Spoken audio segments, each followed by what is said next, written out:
Complete windscreens repairs it from just $99. Find the big red koala. Disability support group Bedford is preparing to enter voluntary administration unless a last-minute rescue deal can be worked out.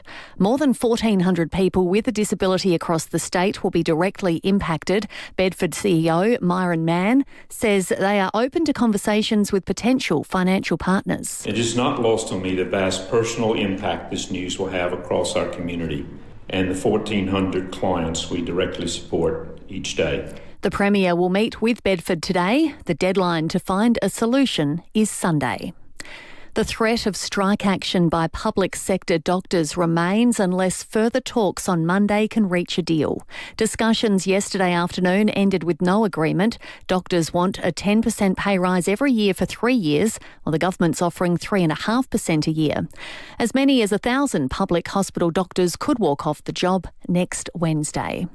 2 pedestrians have avoided serious injury after being hit by a ute in the city. It happened in Weymouth Street around 4:30 yesterday afternoon. The driver, a 44-year-old man from Glengowrie, was breath tested and allegedly blew .239, which is almost 5 times over the legal limit.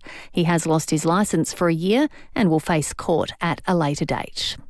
Senior ministers will sit down with their UK counterparts for key talks on defence and foreign policy today. Zach De Silva reports. The British Foreign and Defence Secretaries are in Sydney to meet with their Australian counterparts Penny Wong and Richard Marles. The visiting leaders will be given a ceremonial welcome at the Garden Island Naval Base before holding formal talks. Security in the Indo-Pacific will be high on the agenda as China grows more assertive. Australia and the UK are keen to cooperate more on defence. A strike group of British warships is in Darwin for major military drills, which the 4 officials will also watch over the weekend. Well, pack the brolly and the raincoat this morning. We are in for a very cold and wet Friday. The rain started to fall across Adelaide around 3 o'clock this morning, and already at West Terrace, 5.8 millimetres has been recorded. Just over 7 mils has fallen at Mount Lofty. The biggest professional wrestler of the 80s and 90s, Hulk Hogan, has died at the age of 71. First responders rushed to his home in Florida after he went into cardiac arrest.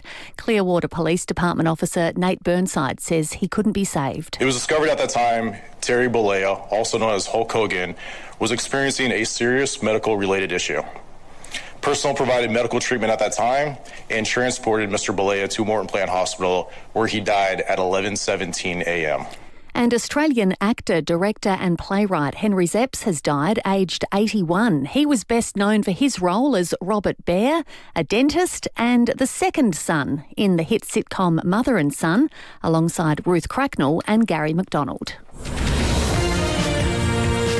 Now turning to 5AA Sport. Gliderol Garage Doors, adding strength, style and safety to your home. Gliderol.com.au. And it's good morning to Tom Wren. And a very good morning to you as well, Kerry. We'll start with footy. Hawthorn has beaten Carlton by 24 points to kick off round 20.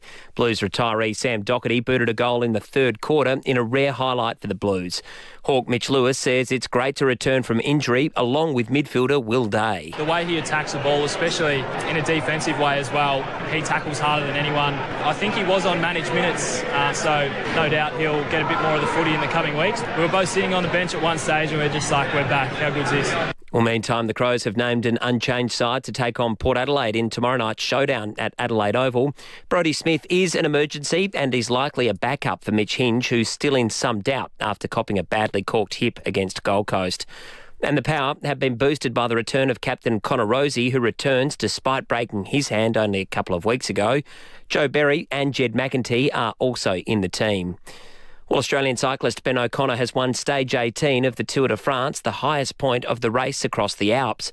The 29-year-old recording the second stage tour of his career. He says it's always special to win during the world's toughest race. I wanted to have another victory for so many years now. I've been fighting with thirds and fourths and so close. Yeah, couldn't be more proud of myself. Yeah, great result. And Aussie Alex Semenores into the quarterfinals of the City Open in Washington. That's after a hard-fought 3-set win against Czech Jiri Lehečka. And that's the 5AA Sport. Now the 5AA...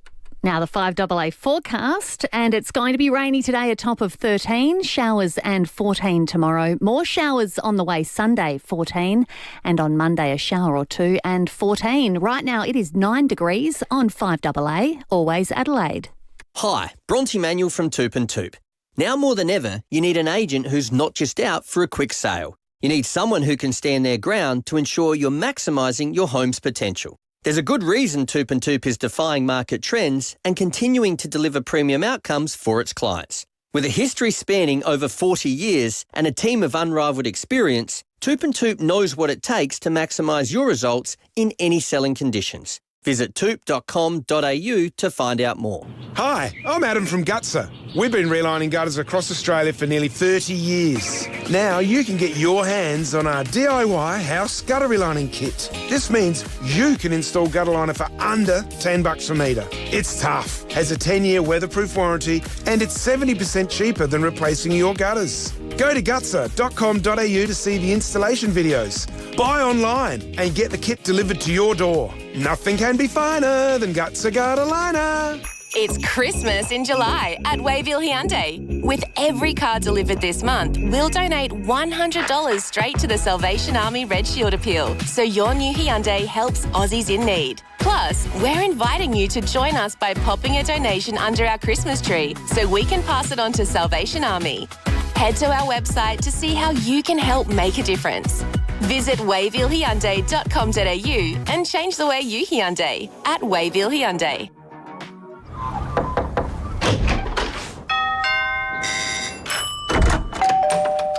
Come on in. We open our doors to people we trust and care about. And for over 90 years, South Australians have been opening their doors to Rest Haven. In turn, we've been opening doors to an easier, better life at home. From personal care to help with the shopping and social outings, you'll welcome the care that Rest Haven brings. Your daily cup of OTR just got a whole lot richer. Buy NEC coffee for a chance to win $1,000 daily when you scan the OTR app. And September 2, T's and C's apply. SAT 25/835. OTR. Serving up seriously good coffee. It's game on at Hyundai with offers on new and demonstrator models. Visit your participating Hyundai dealer today. Live from Hindmarsh Square, it's 5AA Breakfast. David Penberthy and Will Goodings. 8 after 6, good morning to you and welcome to Friday on 5AA Breakfast. The wet Friday forecast is already here. It's been raining consistently for some time now. How much we're going to get, we'll have to wait and see, but the forecast has been consistent, 15 to 30 mils as of right now this morning. The Bureau saying it's going to get there. We've already had a fair whack of it. We're going to chat with Ben Jordan shortly because if we do get that much rain today, followed by 15, say, to Saturday, which is the upper range of what's been forecast, and 10 for Sunday, we're starting to get to rarefied air in terms of wet weekends. In recent history, of course, at the moment, it's been a remarkably dry year. So our resident stats man, Ben Jordan, is going to put that entirely in context for you very, very shortly. Also coming up this morning, sad story yesterday, the closure of Bedford Industries, going into voluntary administration this weekend. Heartbreaking pictures we had last night on 7 News of people that have worked there for 10, 20 years that are now wondering, well, where do I go? We're going to be talking about that a lot today with the people that work there, with the Premier who's set to meet them today to try and work out what, if anything, can be done. If it affects you, we'd love to hear from you as always, of course, as well on 8223 0000. Other than that, Algal Bloom, we're off to Canberra. We're going to flash back in time.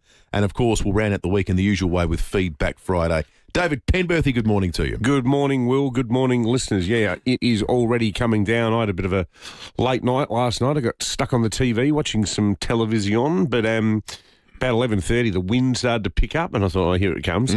Had a quick look at the bomb map just before I went to bed and it was well and truly on the way. We just had the bomb map up on the live stream and you can see the big swirls, a lot of intense rain patterns coming over, a lot of bright yellow, a lot of deep blue in those swirls. You can't even see the Gulf cloud at the moment. So had one of those little domestic moments yesterday where the gutters were overflowing and as luck would have it, the water eventually came out as water does and it went all over the dog bed. Went to Bunnings, got a new dog bed, put the dog bed together last night, put the new cushion on it. As I was leaving this morning, realised, water's now coming through over there in the new spot where I've put the new dog bed. Fantastic. So, I don't know, maybe after the show I'll buy a third dog bed. It's the sort of stuff that happens. Weekend's off to an exciting start. It certainly is. You're going to learn a lot about leaks, I reckon, and roofs, people in Adelaide over the course of the next 24 hours. So if we look at what's in the rain gauge already this morning, it's fair to say it's what we've had thus far since midnight, because yesterday was entirely dry. 6.2 in the West Terrace gauge, 5.8 at the airport. Kaipo's had 5.6. Up in the hills, 7.8 at Mount Lofty, 5 at Noarlunga down south, 4.2 at Nuri. And the Barossa, Parral West has had 8 mils of rain. Roseworthy's had 5. So what that tells you, what's the range there? 5 to 8. So Parral West, the high point, and the low point sort of are in the 5 range. It's consistent. Yeah. This is not one of those little rain bands that's getting, it depends where you are to get a decent shower. Everyone's getting a decent shower. And it's driving rain too. It's not like it's going to be patchy. It's just going to start raining and keep raining. So it's going to make the footy interesting tomorrow night. Could be a bit of a slip and slide out there in the middle. It's a shame. It is a shame because the thing about the Showdown is the Showdown's always such a great spectacle regardless of form. You know, it's the ultimate South Australian event, the Showdown. And I reckon the only thing that can actually stuff it up a bit is genuinely miserable weather. Well, sometimes the Showdown can be scrappy, but it's scrappy on account of the pressure. Yeah. Like a final. So you add in the complexity of weather, and I think, anyway, let's hope it's a terrific contest on Saturday night. It's going to be a big one. Let's talk about the meat tray, shall we, on this Friday morning. The meat tray, thanks to Bruce and the team, Brighton City Meats, 525 Brighton Road at Brighton. We'll be talking a bit about meat this morning, the decision to relax the biosecurity restrictions on US beef. After 6:30, we're going to speak to a professor about what the risks precisely are with regard to that. But in terms of our very own Australian meat tray that we're going to be giving away this morning, we are lamenting the sad loss of Hulk Hogan overnight. The most renowned, famous wrestler to have ever done it. 71 years of age. It's young. It is young. Sounds like he had a heart attack based on the emergency calls that were made. Poor bloke. Terry Bollea was his real name. He obviously became huge in the 80s and 90s. He's one of those guys that is bigger than their sport. Like, you don't need to know anything about wrestling and you've heard of Hulk Hogan. It was back then, back in the day, it was known as WWF, not WWE, but it came out of nowhere and suddenly it became this instant cult thing. I can remember I was in my late teens and suddenly everyone knew who Hulk Hogan was. Everybody knew Rowdy Roddy Piper, the Iron Sheik, Andre the Giant. Like the early days of this resurgent form of wrestling were just absolutely superb because all of the characters were so well crafted and the enmity that existed was superb. But Hulk, he was the ultimate American hero. Well, he was until he wasn't. See, I don't know anything about wrestling, but then I do know the heel turn, as they call it in wrestling, when he went and started the New World Order, NWO. Right. Yeah, that's right. Like, I don't know anything about wrestling, but Hulk was that famous. When Hulk became a bad guy, everybody knew about it. Well, that's the great thing. Like Andre the Giant, who I mentioned, he was always a good guy. Then he became the heel. And there's actually, you've seen that documentary about Andre the Giant, haven't you? It's very sad. Because he genuinely could not handle becoming the heel. There were others who absolutely revelled in it, like the Iron Sheik and so forth. But extremely sad. So for the meat tray this morning, there's a great moment in wrestling where they say, hang on, is that Hulk Hogan's music? When it comes crashing down and it hurts inside, you gotta take a stand, it don't have to hide. If you hurt my friends, then you hurt my pride. I gotta be a man, I can't let it slide.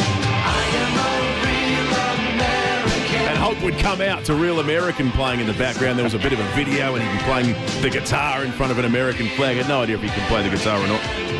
We're asking you, what would your wrestling entry song be? The song they play and they go, hang on. Here comes Will. Exactly right.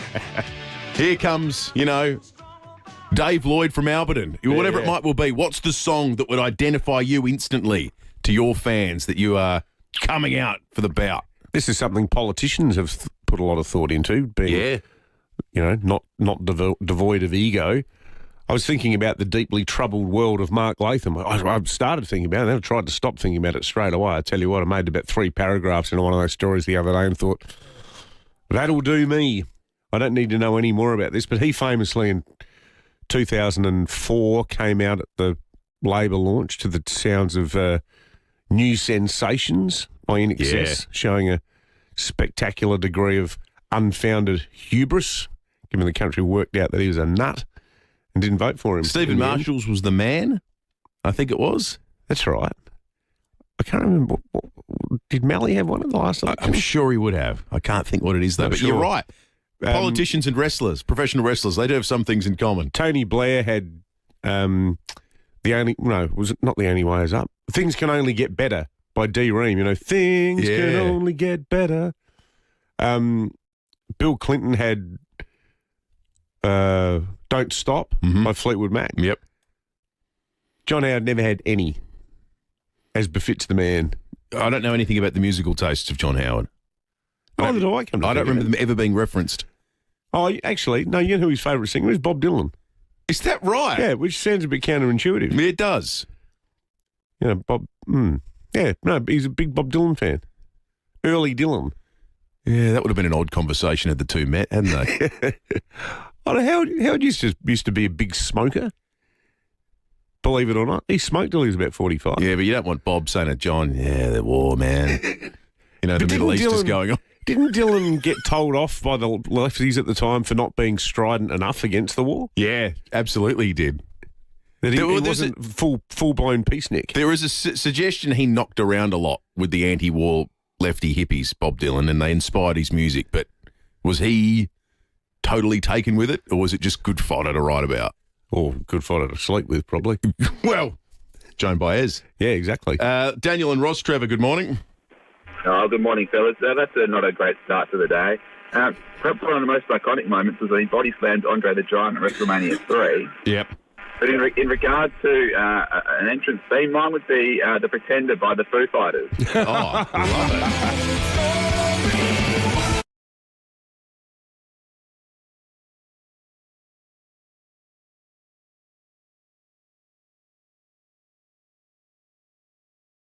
it. Good morning to you, Steve. How you going? I just wanted to let you know that he was actually a very good guitar player before he became a wrestler. Is that right? Really? So it was him actually playing the guitar? Yes. I don't know if he was playing the guitar when he was wrestling, but heard it on one of the morning shows before I left for work that he was a very good guitar player. Well, I had no idea. I always wondered that watching those intro videos, whether it was just him sort of, mocking up playing the guitar or whether he actually knew what he was doing. And he knew what he was doing. Thank you, Steve. Tony and Seaton, good morning. Oh, I got a great song, Eye of the Tiger. Yeah.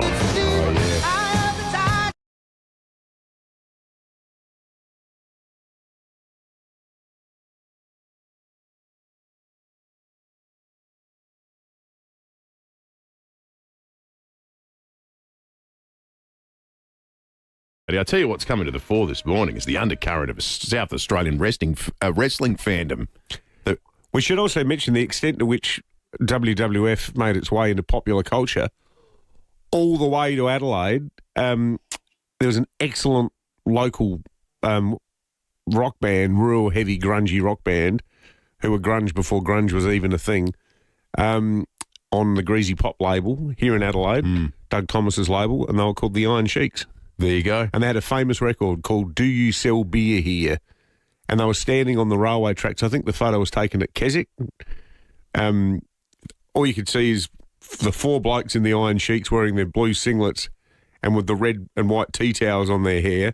They're standing there with their arms folded, and the album cover says, Iron Sheiks, Do You Sell Beer Here? It's one of the all-time great South Australian independent releases. You know what? And it says something of an era where for something to cut through, something so American to cut through in Australia, it had to be huge, or it had to be organically huge. It's not like you could go on Reddit and read about your favourite wrestlers.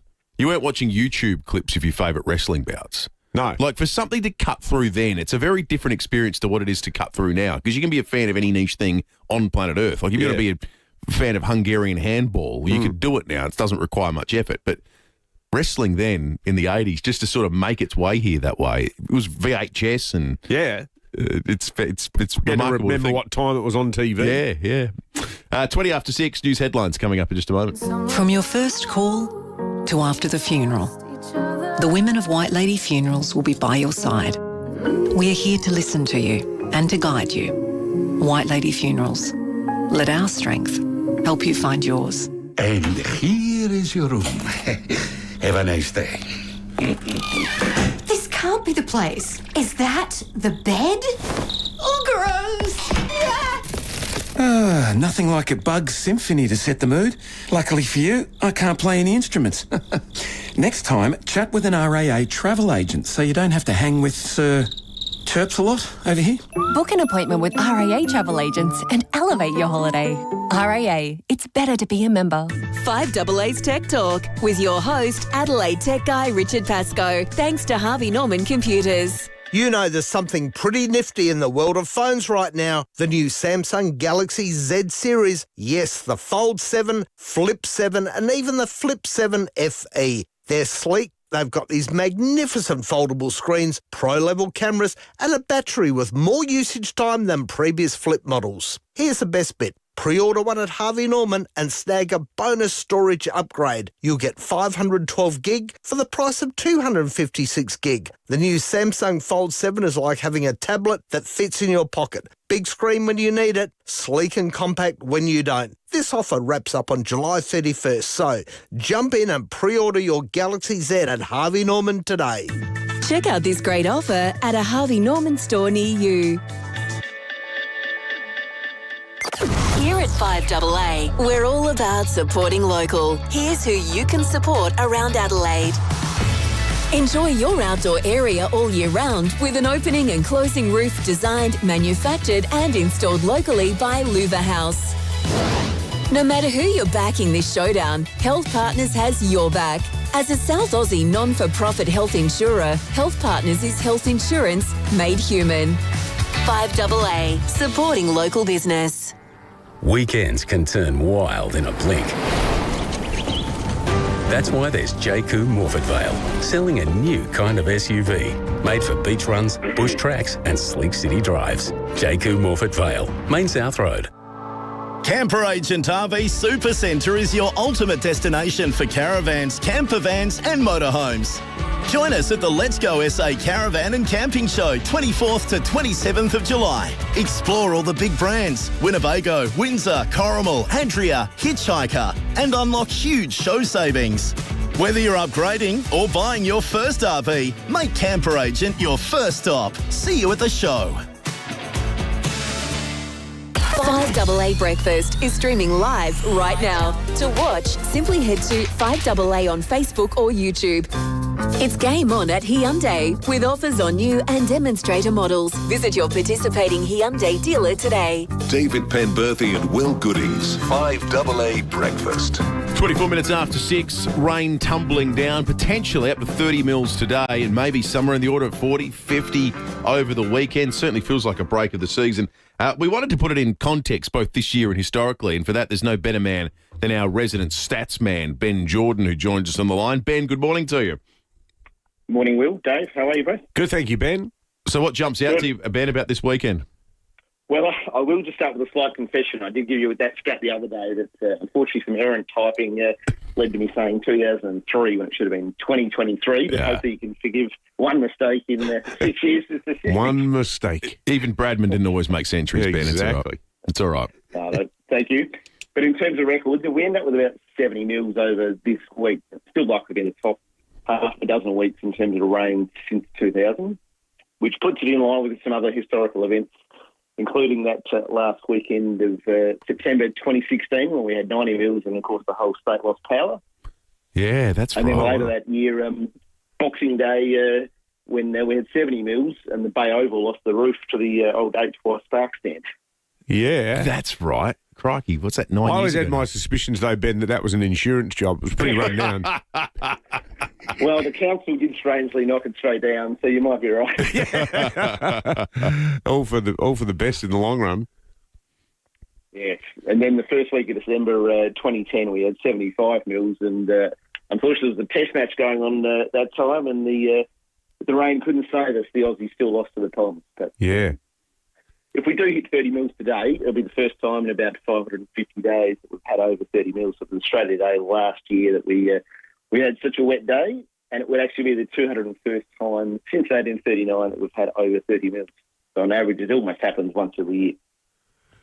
Well, Ben, what that tells me is both today is potentially rare, and genuinely we get something, weather like this, something bad happens. We lose a game of cricket, the Glenelg Oval loses a roof, or some other thing. So hopefully that component of this is that doesn't follow through this weekend. Thank you for that, Ben. All good. Thanks, gents. Appreciate Good on you, it. Ben. Ben Jordan, our 5AA stats man. Doesn't happen that often that we get days this wet and weekends this wet in Adelaide. How's this for a text? Hey, Will, thanks for the shout-out. Dan from the Hungarian Handball Association. Oh, Dan, it's good to connect. It's a Did you know thriving that? it's a thriving online community. Was that deliberate? I think handball's big in that part of the world. I'm not sure. Yeah, but this guy's in Adelaide. He's from the Hungarian Communities Handball Club. Yeah, no, I think Hungarians, How about that? they love their handball. They had that big match against Russia in the 1950s at the Melbourne Olympics, didn't they? Did they really? 156? Yeah, it's one of the most notorious moments in sport, the blood in the water game. No, that's Hungary, wasn't it? Hungary and the Soviets. Aren't you talking about? Oh, sorry, you're I'm talking about water polo. Water polo, Yeah. not handball. Yeah. Brett. I've got the wrong sport. Brad in Montreal Hills on the line. Morning to you, Brad. Morning, Dave and Will. My song, being your average flawed Aussie bloke, it would be Cold Chisel Working Class Man. Oh, yeah. Fire everyone up, wouldn't it? You could look like something from the Village People too, I guess, if you're in your wrestling garb, working class man. Maybe got a lunch pail and a hard hat. Out you stride to the ring. Absolutely. Have you got a song? Good on you, Brad. You ever given it any thought to what your song You know what would I be? did, and I wrote it down somewhere, and now I can't find it. I think mine would be Margaritaville by Jimmy Buffett. Oh, well, you should have said it. We would have got it. Well, we could play it later on. All right, Great song. We'll play it a little bit later on. 28-6. Tom Wren on the on the Facebook and YouTube live stream is. He should be in here. I don't know what Rennie's doing. And somewhere in the darkness. Oh, he comes. It's Tom Wren's music. Oh, boy. A flex. He's on the chair. Oh, goodness. Oh, the shirt's off on a Friday morning. Oh, my God. What an entry. The Gambler. Tom Wren, good morning. What an entry. I thought it was appropriate. That's my song. Making that a video. That is 30 seconds worth of why you should be on the Facebook and YouTube live stream. You never know what's going to happen. Sorry, boys. We'll put it up on Don't think Facebook so. for sure. Tom Wren, that was superb. They were Hulk Hogan-esque moves, mate. Yeah, well, that's it. The similar guns, all that kind of stuff, you know. How old were you when he sort of shot? No, he was my era. Yeah, he was Yeah. the early 90s. He was Will and I's sort of wheelhouse for sure. Yeah, yeah. So he was massive. Yeah, Randy Savage, Andre the Giant, all Ric those Flair. guys. Yep.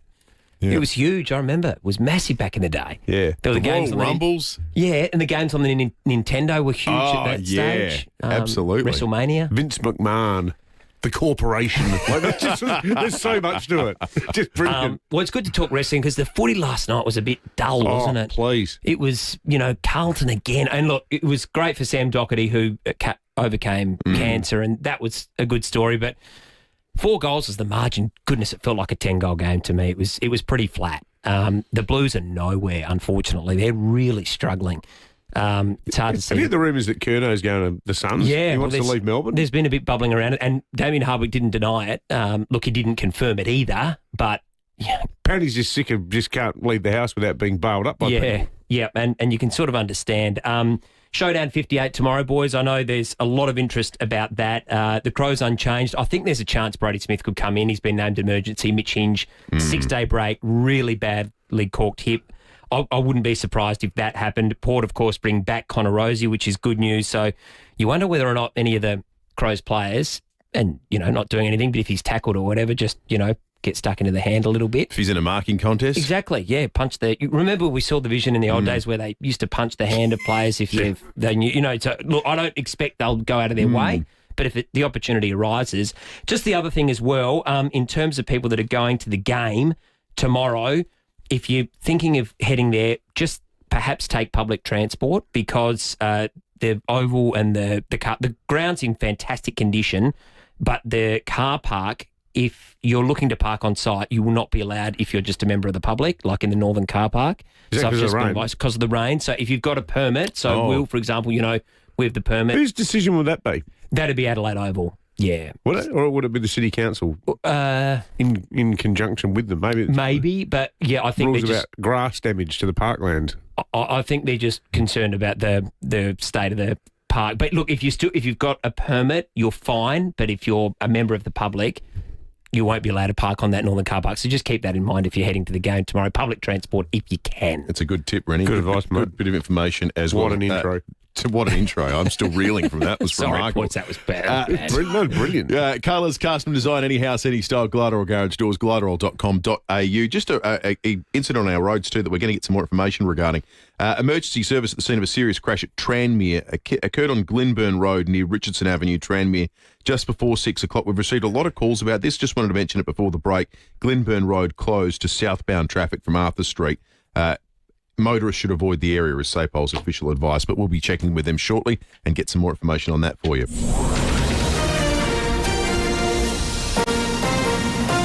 This is 5AA News. Always Adelaide. Rain today, a top of just 13. With the 6:30 news, good morning, I'm Kerry Turner. Make RAA-approved windscreen repairer, Complete Windscreens, your insurer repairer of choice. Visit completewindscreens.com.au. The opposition wants the Premier to put his money where his mouth is and avoid Bedford Group going into voluntary administration. The not-for-profit group made the shock announcement yesterday, with the deadline to find a solution this Sunday. More than 1,400 people with a disability across SA will be impacted, and Shadow Human Services Minister Michelle Lensink says it shouldn't have ever got to this. I understand that the amount required to tide Bedford over was a mere $10 million, and this is a catastrophe for 1,400 people and their families, which could have all been avoided if the government had acted when Bedford first asked for help. There's still hope the pay dispute between public hospital doctors and the state government can be resolved without strike action being taken.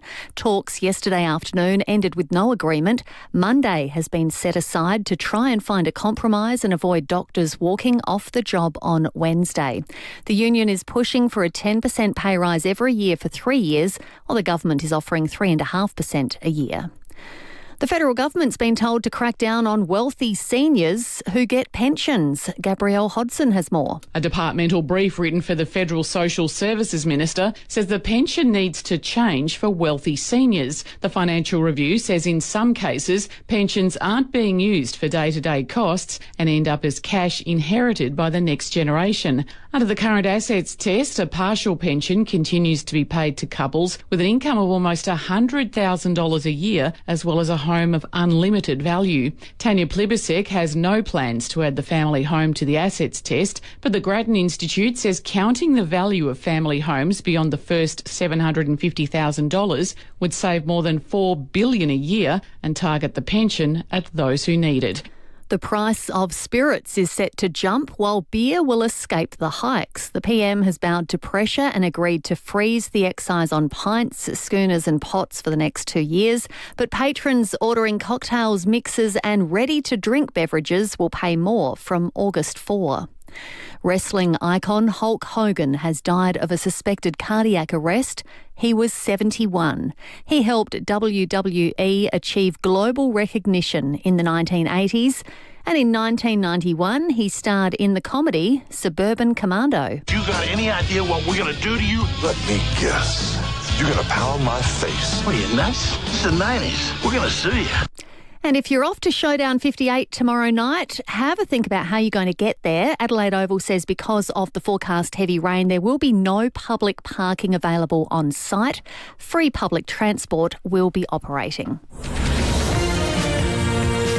Now turning to 5AA Sport. Colours, custom design, any house, any style. Gliderol Garage Doors. Gliderol.com.au. Here's Tom Wren. Thank you, Kerry. Let's start with football. Hawthorn is still fighting for a top 4 spot after spoiling Sam Doherty's farewell game. Laura Spurway reports. The Hawks had a fast start, kicking 6 goals to 1 in full control at the MCG until the Blues tightened things up for the remainder of the game. They finished 24 points behind, but it should have been more after defensive struggles and turnovers.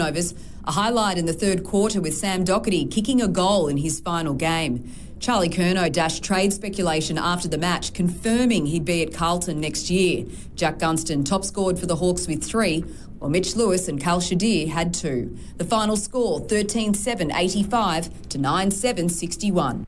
Well, meantime, the Crows and Port Adelaide have named their sides for tomorrow night's Showdown 58. Adelaide will be unchanged, but is a chance to make a late change, with defender Mitch Hinge still in some doubt with a badly corked hip, while the Power have made 3 changes, including bringing back the captain, Connor Rozee. One game in the NRL overnight, the Melbourne Storm defeating the Sydney Roosters in a high-scoring thriller, 34 points to 30. Halfback Jerome Hughes, though, ended up in hospital after badly dislocating his shoulder.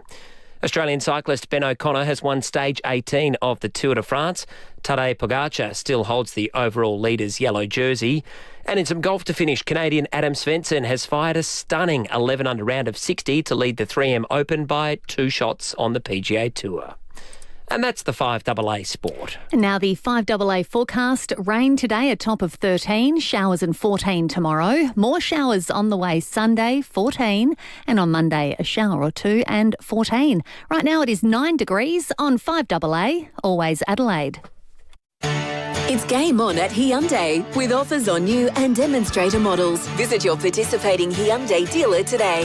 David Penberthy and Will Goodings, 5AA Breakfast.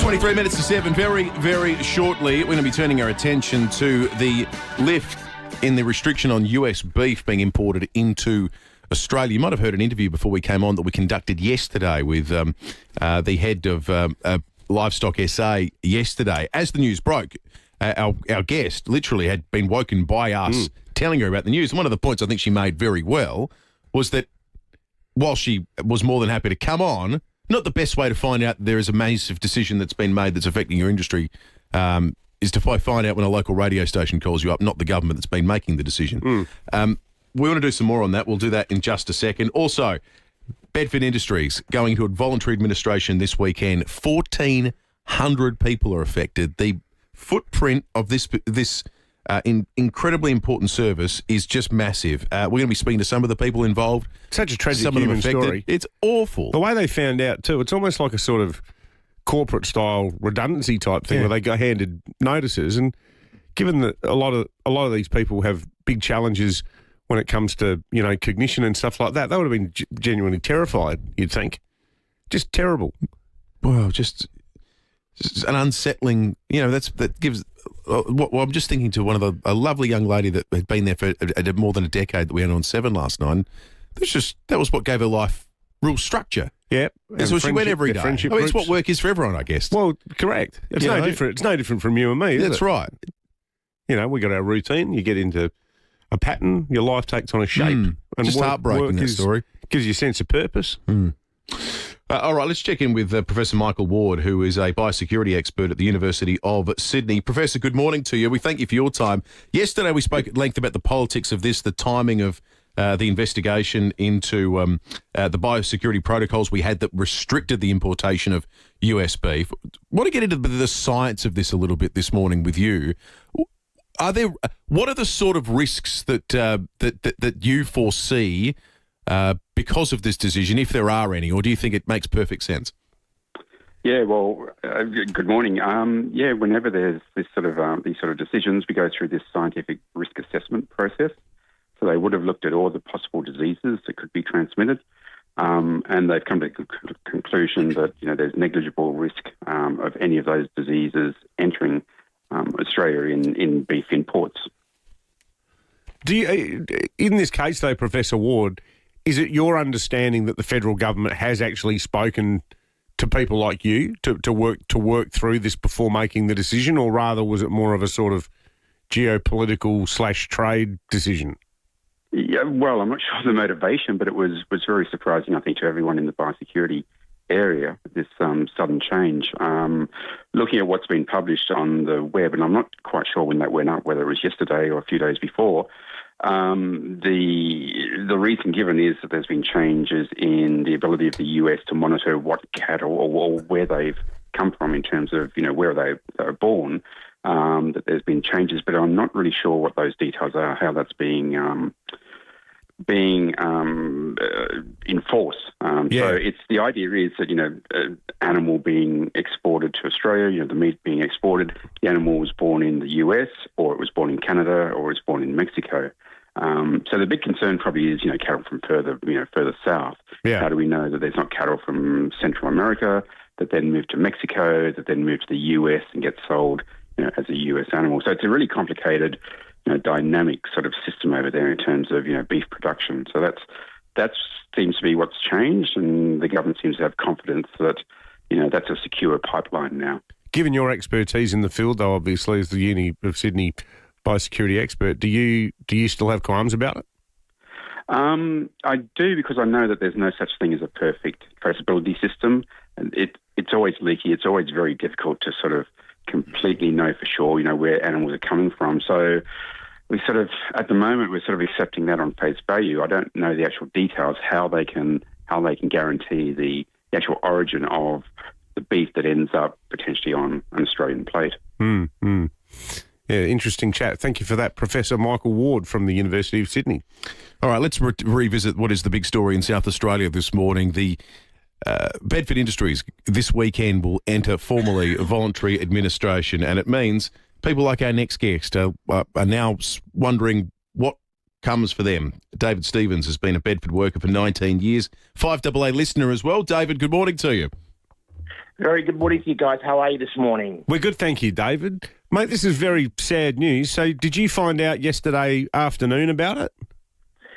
Yes, we got a letter saying that our work will be going to administration. One of the staff was reading it yesterday, and it was very heartbreaking to tell it in front of us employees. So how long have you been working there, David? It's been 19 years coming now. Then hoping in the next year will be there by 20 years coming up. But it's been very long. Just say it's been very heartbreaking to see how we're going to be losing our job. Yeah. What sort of work were you doing there, David? Been working in packaging. Been in packaging at the moment. Were there rumours leading up to it, David, that there were problems at Bedford, like any workplace, when you're talking to your mates and that, or catching up socially? Did people worry about it, or did it come as a total shock? Not, to be honest, not too sure. We just notified about yesterday afternoon. That was about it, and it was very frustrating for us employees as well. Yeah. Have you been there the longest, David, of the people that you work with, or are there some people that have even been there longer than you? Well, I started in 2006, so straight after I finished high school. Yeah, right. Wow. Yeah. And has it been a good place to work, David? It's been wonderful. I mean, it's been wonderful packaging for the employee packaging everything for the show and everything. It's been wonderful. Yeah, I saw there was some good footage last night. I think it was on Will's channel of all the Kit Kat bags and the Birdie Beetles and all you guys packing all the stuff in for the kids to eat. So they've been good to help out the show and that, and also we've been doing a lot of San Marino passes as well. So we've been doing a lot of clients at the moment with the customers at the moment too. You do a lot of stuff for Bunnings there, don't you? Yeah, yes we do. We used to do we do a lot of the furniture, and then we sell all the Bunnings stores across the world, including interstate and also overseas as well. Yeah, right. Wow, big job. Well, sure has been. The good news, I think, David, if there is good news at the moment, is we've got the Premier coming on the show later. We're also doing a special segment with the Federal Minister as part of Breaking at 8. So it sounds like people are trying to fix this. So fingers crossed that it can be fixed, mate, because we don't want to see you or anyone else there out of a job. Yes, that's correct. Hopefully we get that thing can be sorted out as soon as possible. Yeah, absolutely. Good on you, David. Thanks for chatting with us, mate. David Stevens. Thanks, guys. Have a good morning, guys. Yeah, too, thank you, mate. A Bedford worker for 19 years. And I think Rob sent through a text that captures a lot of the sentiment on this. Rob says the Bedford issue is no less important than the Whyalla one and can be resolved for a fraction of the cost. Just pledge the next Live Golf profits to them.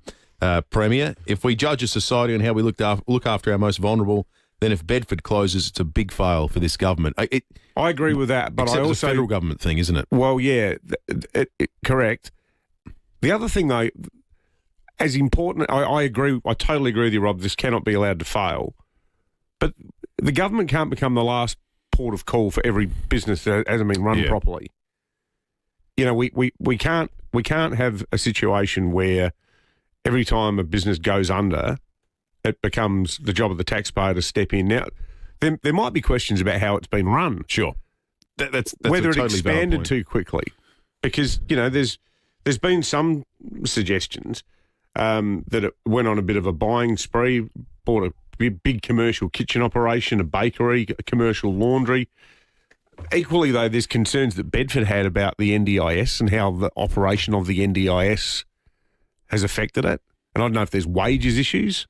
Well, there's not wages issues for the people like David who are doing the packing. I'm not an expert in the sector, obviously, but it just strikes me that we hear a lot of stories about people that seem to be very well off because of the NDIS. Correct. And plenty of others that aren't. Correct. And a lot of those that aren't seem to me to be the people that should have been given a gold-plated guarantee of their survival because 100%. of the NDIS. Correct. So what in the hell are we doing here? Well, they've received something like $40 million from the taxpayers in the past year. Yeah, that's a lot of money. That's a heap of money. That's a lot of money. So... how's it been run? Well, there's no transparency around it. We don't know. But, you know, let's. That's why we've got all the key players coming on the show and we approach it all with an open mind.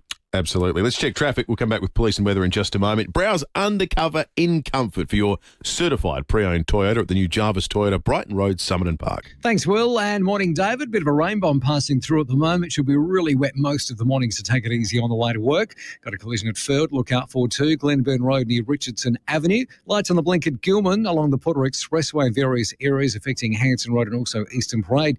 And Boomgates are down at Largs North at the moment at Fletcher Road near Little Streets. Weather's not too bad for cameras, though. They're still out and about. Look out for those. Dawes Road, Door Park and Golden Grove Road at Golden Grove. For thousands of children and young Aussies, surviving homelessness is a reality.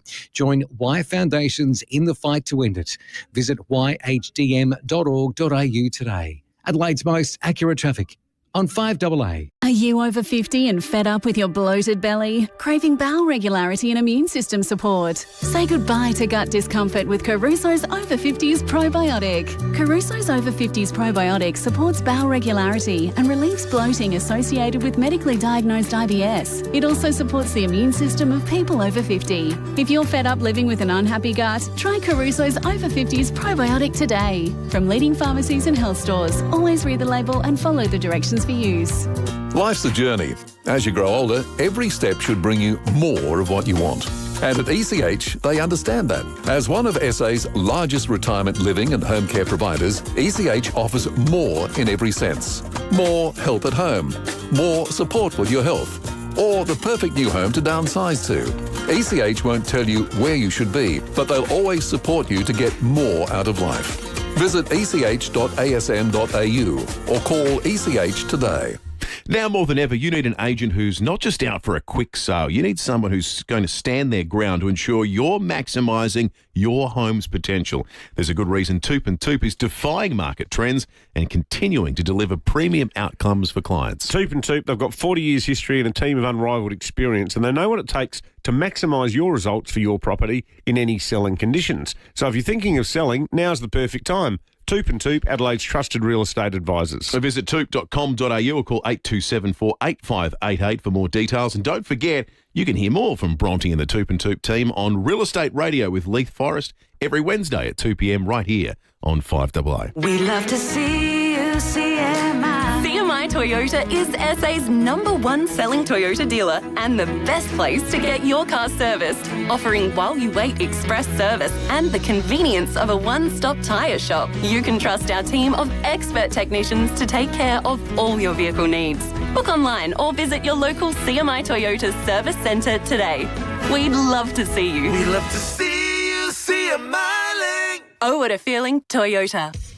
It's game on at Hyundai with offers on new and demonstrator models. Visit your participating Hyundai dealer today. David Penberthy and Will Goodings, 5AA Breakfast. 10 to 7. Well, the weather's the story today. As forecast, a lot of rain on the way. A lot of rain we've had already. Daniel Sherwin-Simpson on duty at the Weather Bureau. Morning to you, Daniel. Good morning. I reckon you might have nailed this one. Look, we're going to get... if you had to play nearest to the pin, where in that 15 to 30 mil band do you think we're going to end up after 24 hours of this? That is a very good question. I reckon it's probably... the 30 is probably a bit high. I'd say... if I'm going to take a stab and put it at one number, I'd probably say, let's go 22, I'll go for. I love it, All Daniel. right, excellent. We'll keep an eye on that. That's terrific. If you're right, mate, we'll give you some Wallace Cinema tickets. How about that? Are you allowed to accept prizes from radio stations at the bond? I don't think so. I don't think we're allowed to. But, Oh, come on. You're not working for ASIO. Well, you know what? We can I'll just go to the fudge movies for you, rules. Daniel. What else are we expecting weather-wise this weekend? If it's a little bit less than the max today, does that mean the rest of the weekend we won't probably get the full height of the rain forecast? Look, we could see, it could potentially get up to that 30. That's probably a bit more likely in the hills, but generally we do see a bit more in the hills. So far we've had 6.6 millimetres, and it's going to be pretty wet and rainy throughout the rest of the day, and we're going to see showers continue through the bulk of Saturday, including for the footy on Saturday night, and then things will continue a little bit through Sunday morning, maybe into the afternoon, easing off by later on Sunday. So there's definitely going to be a lot of rainfall around. I don't think anyone would be complaining with how much we see over the weekend. It's not going to be stormy or windy, though, is it, Daniel? Look, stormy, probably not, but it's definitely going to be windy, particularly up in the hills. So we do have a severe weather warning for damaging winds up in the Mount Lofty ranges. Through the Adelaide area, it's not going to be at that damaging level, but it definitely could get pretty gusty at times. Okay. Well, good advice, mate. Thanks for that. 22, that's the figure Daniel was going for to win the major prize. That was excellent. All right, let's head to Szeps. Senior Constable Rebecca Stokes joins us. Rebecca, we reported just before 6:30 on this serious crash at Tranmere. What have you guys worked out? Yeah, a pedestrian was struck by a car on Glenburn Road, just near Richardson Avenue at Tranmere, just before 6 a.m. this morning. There's a lot of emergency vehicles at the scene, and Glenburn Road is closed to all southbound traffic from Arthur Street. Drivers may want to turn off Glenburn Road earlier to head west along Marion or Margaret Street to head behind the Fell Shopping Centre there, or they're going to be diverted east onto Arthur Street, sort of into the back streets of Fell or McGill there. Road closures are expected to remain in place throughout peak hour this morning, so probably a good idea to avoid Glenburn Road altogether if possible. Our major crash officers have just indicated that they'll be heading out to this scene. So, yeah, road closures in place for several hours. Rebecca, also, there's been a crash overnight on the Port River Expressway. Yeah, this single vehicle collision occurred at Wingfield about 2:45 a.m. this morning. A car hit a light pole on the median strip, spun out and then ended up in a ditch. The driver's a 32-year-old Elizabeth Northman. He had to be extricated from the wrecked car by emergency services, and he was taken to hospital with serious injuries. His passenger is a 21-year-old woman. She also sustained injuries and was taken to hospital. That road, the Port River Expressway, was closed until 5 a.m, but has since reopened. I think there may still be some SA Power Networks crew trying to restore some lights to the area. It did actually knock out lights, several light poles in the area, so they may still be there, so take care if you're heading that way. The car's all been towed from the scene, but investigations into the crash are continuing. So anyone who witnessed this or has any dash cam, they can contact Crime Stoppers on 1800 333 000. And just before we let you go, Rebecca, there's been a suspicious bin fire just near us here on Goodger Street. Yeah, fire behind a Goodger Street restaurant overnight, just before 1 a.m. We were called to Goodger Street by reports of a fire. Fire crews arrived to find a bin fire at the rear of the business, and they quickly extinguished the flames before it could spread. But the fire did cause extensive damage to the bin and industrial fridges at the rear of this restaurant. We're treating the fire as suspicious, and our crime scene investigators will be heading down there this morning. Again, anyone who witnessed this incident has any dash cam or CCTV footage. It's on the southern side of Goodger Street. They saw that just before 1 a.m. this morning. Please contact Crime Stoppers on 1800 333 000. Good on you, Rebecca. Have a great weekend. Senior Constable Rebecca Stokes from Szeps. There are lots of texts about Bedford Industries coming through. The chairperson of Bedford, Janet Miller, joins us now on 5AA Breakfast. Janet, good morning to you. Good morning. Janet, this is obviously a really stressful time for everybody involved. Can you give us a bit of a précis, a bit of a summary as to how Bedford has got itself into this strife? Yeah, look, and I wish there was just a 5-second quick answer for you. I think what I'll say is that there's no secret that this is a difficult sector. And Bedford is, alongside around 70% of registered NDIS providers that have faced financial challenges since the introduction of the NDIS.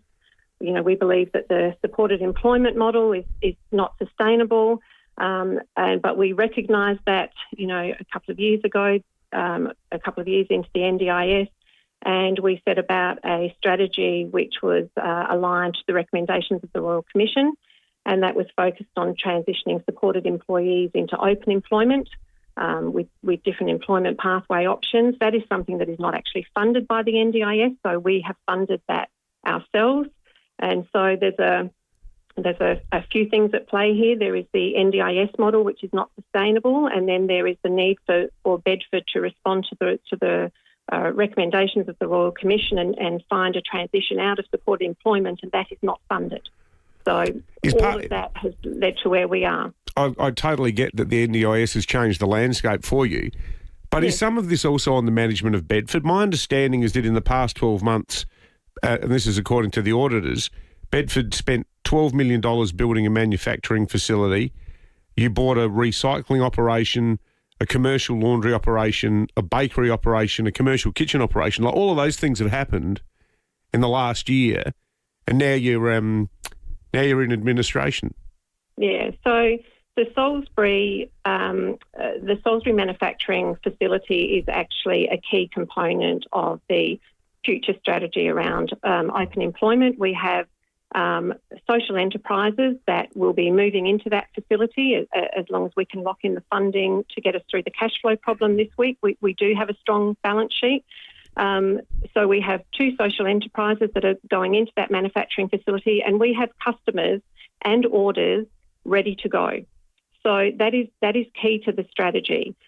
Some of the things that you mentioned around electronic recycling, it was probably 12 to 18 months ago, Minder exited supported employment and approached Bedford to take on their supported employees, and we did that because that's our mission. But have you gone too big too fast? I'm not trying to be critical. It just sounds like there's a bunch of issues at play here. There are a bunch of issues at play.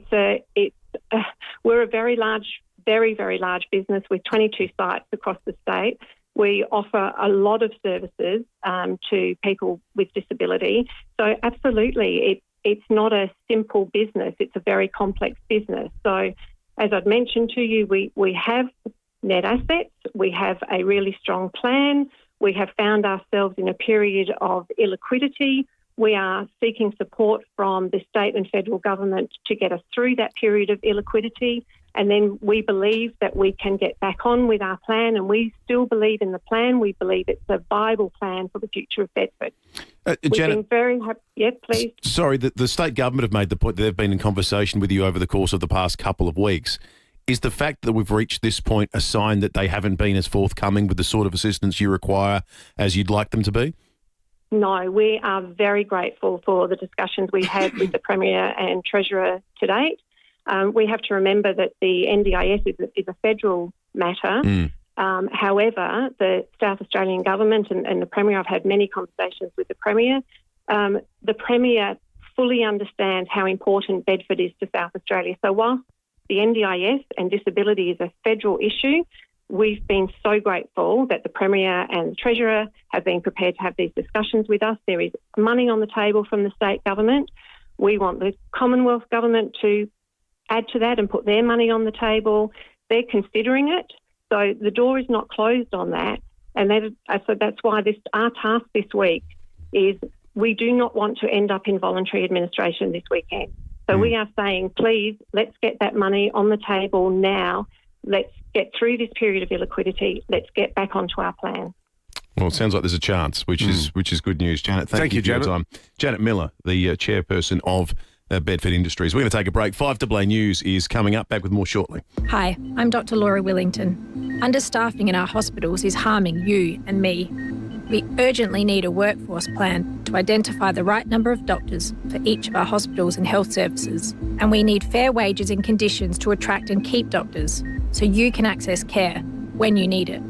Help make our health system safer for you and safer for me. Visit safermedicalstaffing.com.au. Authorised by Dr Laura Willington, President, South Australian Salaried Medical Officers Association, Adelaide. Happy birthday to you. 1, 2, 3. There's a good reason so many people celebrate their birthday at the Dutch Pantry Cafe.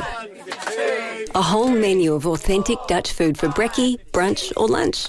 Think of classics like croquettes, mini Dutch pancakes and Dutch pea soup, along with chip cones and Biscoff milkshakes. However old you're turning, celebrate at the Dutch Pantry Cafe. OG Road, Clemzig, open 7 days. Look for the big windmill. Up-to-the-minute news for South Australia. This is 5AA News. Always Adelaide. Very wet today, a top of just 13. With the 7 o'clock news, good morning, I'm Kerry Turner. For the best price, quality and same-day service, trust Complete Windscreens. RAA approved, Main North Road, Prospect. A pedestrian has been hit by a car on Glenburn Road at Tranmere. Senior Constable Rebecca Stokes says it happened just before 6 this morning. There's a lot of emergency vehicles at the scene and Glenburn Road is closed to all southbound traffic from Arthur Street. Drivers may want to turn off Glenburn Road earlier to head west along Marion or Margaret Street, or they're going to be diverted east onto Arthur Street, sort of into the back streets. Meantime, a man has been taken to hospital with serious injuries after a crash at Wingfield. Just before 3 this morning, a car hit a light pole on the median strip of the Port River Expressway and the car ended up in a ditch. The driver, a 32-year-old man from Elizabeth North, had to be cut from the wreckage. His passenger, a 21-year-old woman, was also injured and taken to hospital. The Premier will meet with disability support group Bedford today as it prepares to enter voluntary administration. The not-for-profit group has been operating in SA for more than 80 years but has been facing some financial challenges. More than 1,400 people with a disability across SA will be impacted, including David, who has worked for Bedford for 19 years. He's told David and Will he loves his job. It's been wonderful. I mean, helping and packaging for the everything for the show and everything, it's been wonderful. This day it's been very heartbreaking to see how we're going to be losing our job. An investigation's been launched into Erin Patterson's jury to determine whether jurors were protected from outside influence during deliberations.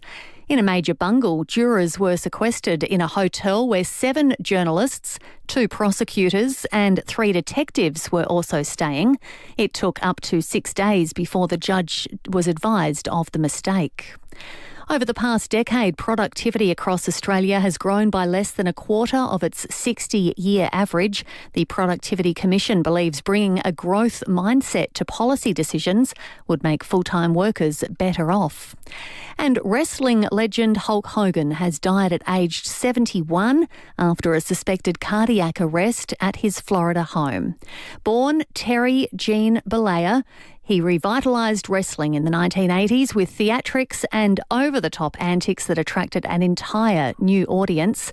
A year ago, he was the star of the National Republican Convention. When they took a shot at my hero and they tried to kill the next president of the United States, let Trumpomania make America great again. Now turning to 5AA Sport. Gliderroll Garage Doors, adding strength, style and safety to your home. Gliderroll.com.au. Here's Tom Wren. Thank you, Kerry. Round 20 of the AFL has opened with a 24-point win for Hawthorn. A siren about to sound, and it goes to complete the wonderful 184-game career of Sam Doherty. But it's the Hawks by 4 goals, 13-7-85 to Carlton 9-7-61. Yeah, that result lifts the Hawks up into 4th spot on the ladder for now, while Carlton's Doherty capped off a stellar career, the 31-year-old booting a goal in the 3rd quarter. Meantime, Port Adelaide captain Connor Rozee is back in the side despite nursing a broken hand, while the Crows are unchanged. That's ahead of Showdown 58, which is on tomorrow night. Aussie cyclist Ben O'Connor has won stage 18 of the Tour de France through the Alps. It's the Queen's stage, and it is O'Connor who is the king of the climbers, and he's going out the winner atop of the Col de la Loze. It is time to celebrate. Audio there thanks to SBS, the 29-year-old securing his second stage win for his career. Tadej Pogacar taking a firmer hold of the leader's yellow jersey with a 4-minute and 6-second overall advantage over Jonas Vingegaard.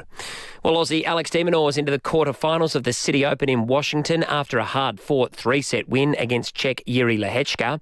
And two-time Johnny Hills medalist Rob Valentini has been rushed straight back into the Wallabies lineup. That's for tomorrow night's test against the British and Irish Lions in Melbourne. And that's the 5AA Sport. Now checking the 5AA traffic. At Furl, nasty crash with Glenburn Road closed between Arthur Street and Shakespeare Avenue. Roads are wet with a passing rain bomb at the moment. It's going to be with us all morning. Take it easy. Gilman, traffic lights out. Port Road Expressway at Hangerton Road, also Eastern Parade. And Campbelltown, lights on the blink, Paynham Road near Glenburn Road. Cameras this morning, Anglevale Road, Virginia and Beckman Streets at Glandore. Harris Scarf has massive deals for their friends. Save 50% off fry pans and woks by Tefal and Scanpan. Conditions apply. Harris Scarf, great brands, great prices. Adelaide's most accurate traffic on 5AA. And to the 5AA forecast now. Rain today, a top of 13, showers and 14 tomorrow. More showers on the way Sunday, 14, and a shower or two Monday, 14. Right now it is 9 degrees on 5AA, always Adelaide. Living with diabetes? Ditch finger pricks with Freestyle Libre, the wearable sensor that monitors glucose levels straight to your phone. Trial it now for only $15 at freestylelibre.com.au. T's and C's apply. Follow directions for use. It's Christmas in July at Wayville Hyundai. With every car delivered this month, we'll donate $100 straight to the Salvation Army Red Shield Appeal, so your new Hyundai helps Aussies in need. Plus, we're inviting you to join us by popping a donation under our Christmas tree so we can pass it on to Salvation Army. Head to our website to see how you can help make a difference. Visit wayvillehyundai.com.au and change the way you Hyundai at Wayville Hyundai.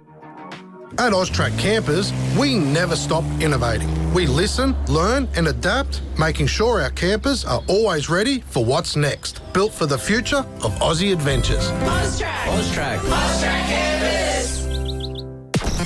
In Adelaide and across South Australia, this is 5AA, always Adelaide. It's game on at Hyundai with offers on new and demonstrator models. Visit your participating Hyundai dealer today. Live from Hindmarsh Square, it's 5AA Breakfast. David Penberthy and Will Goodings. 7 after 7, we put the screws on Daniel Sherwin-Simpson from the Weather Bureau a short time ago and said, how much rain are we getting? The forecast says 15 to 30 mils. He reckons 22, nearest to the pin. I'm still marvelling at the fact that the level of integrity at the Bureau of Meteorology is such that they can't accept Wallace Cinema tickets if they get their prediction right. Oh, I know. Well, he doesn't want to, he doesn't want people to... These people can't be bought. Exactly right. He's a scientist. He's not a gambler. Elliot Ness.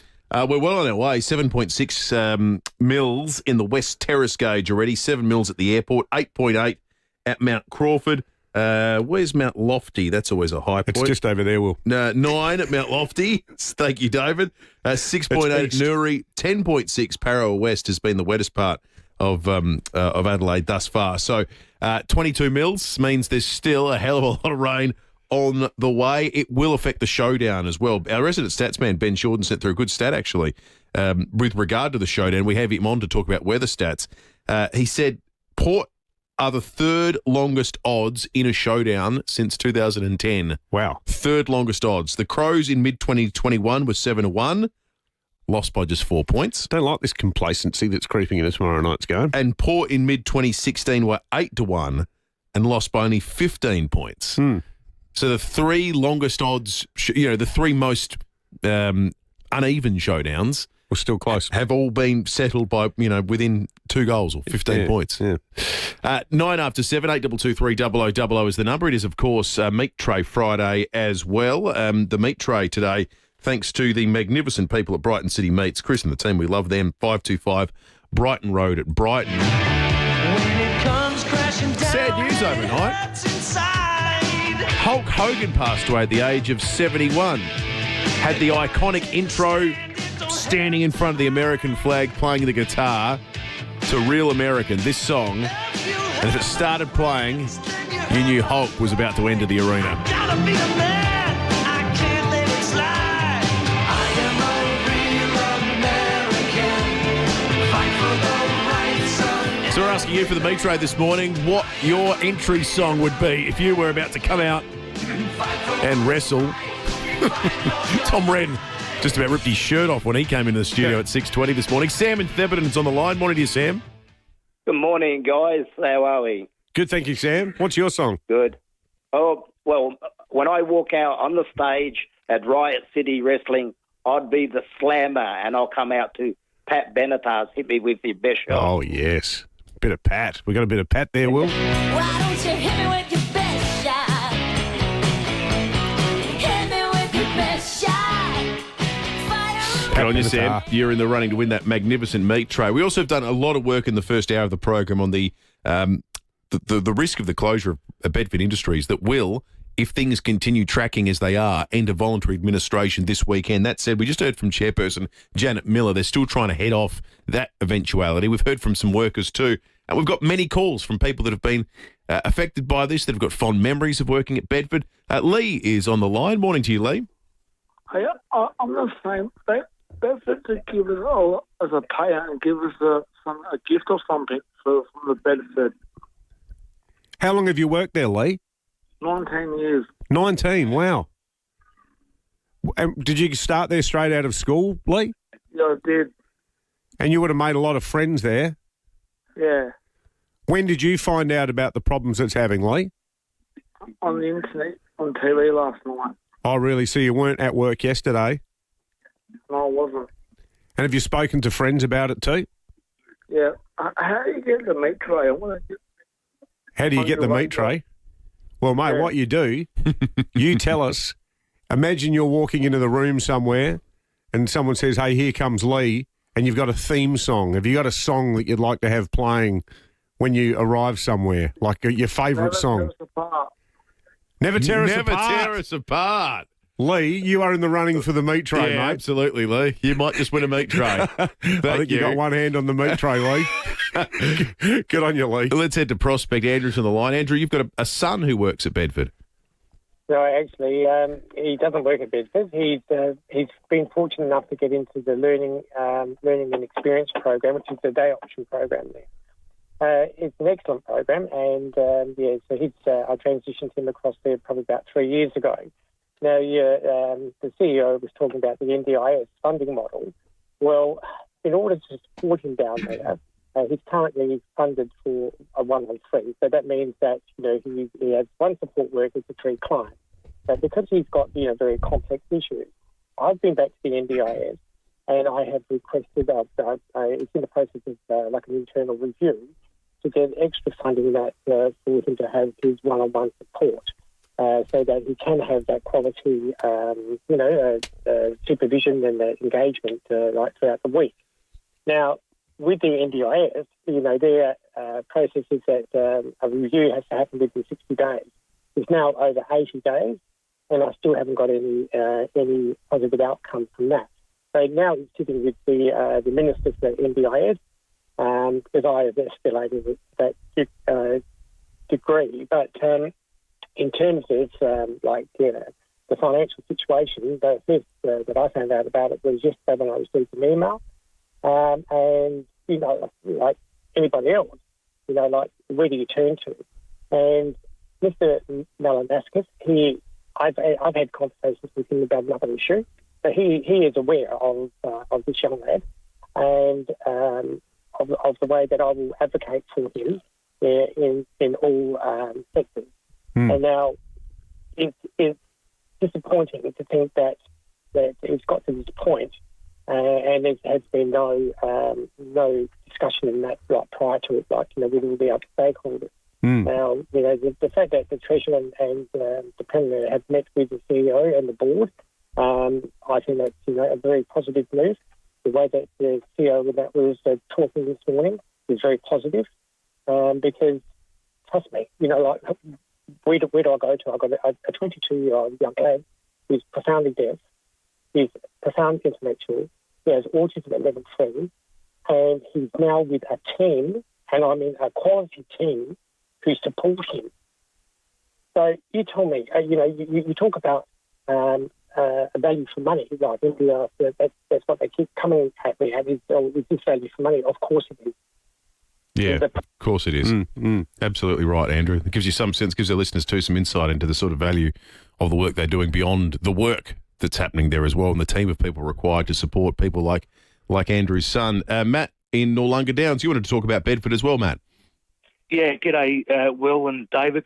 You actually spoke to one of my friends at about 6:40 this morning. I've known David Stevens for about 4 years. I've worked for Bedford for 4 years also, that same 4 years.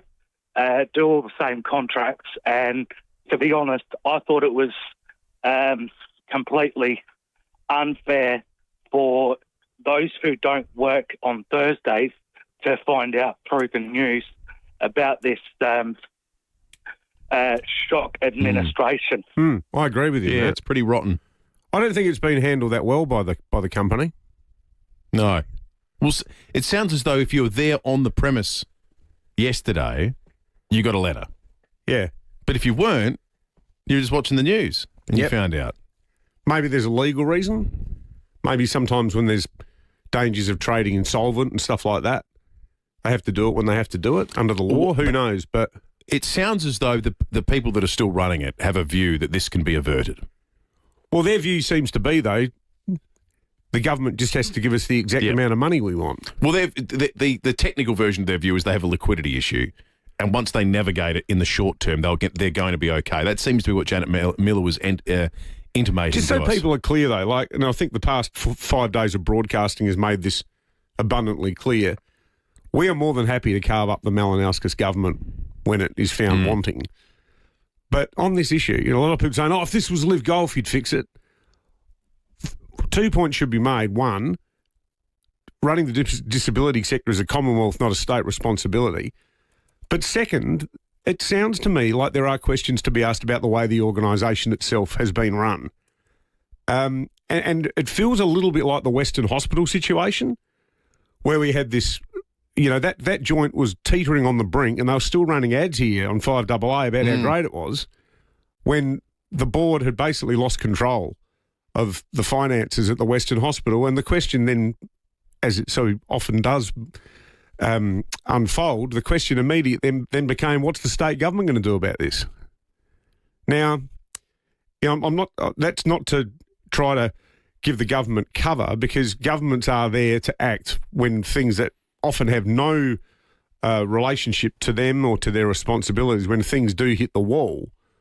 But I do wonder what if, based on what I've been hearing about the growth of Bedford and the financial challenges that it's got, if we give them money now, are they necessarily going to turn the corner? Or do we have to keep giving them more money? There are multiple issues here. One of them is just the governance of Bedford Industries. The other that I simply cannot wrap my head around is that we're in an environment now with an NDIS. The disability sector is flush with cash in a way that it hasn't been historically. I mean, if you look at the budget papers, the NDIS cost $48.5 billion this year. Next year, it'll be $52.3.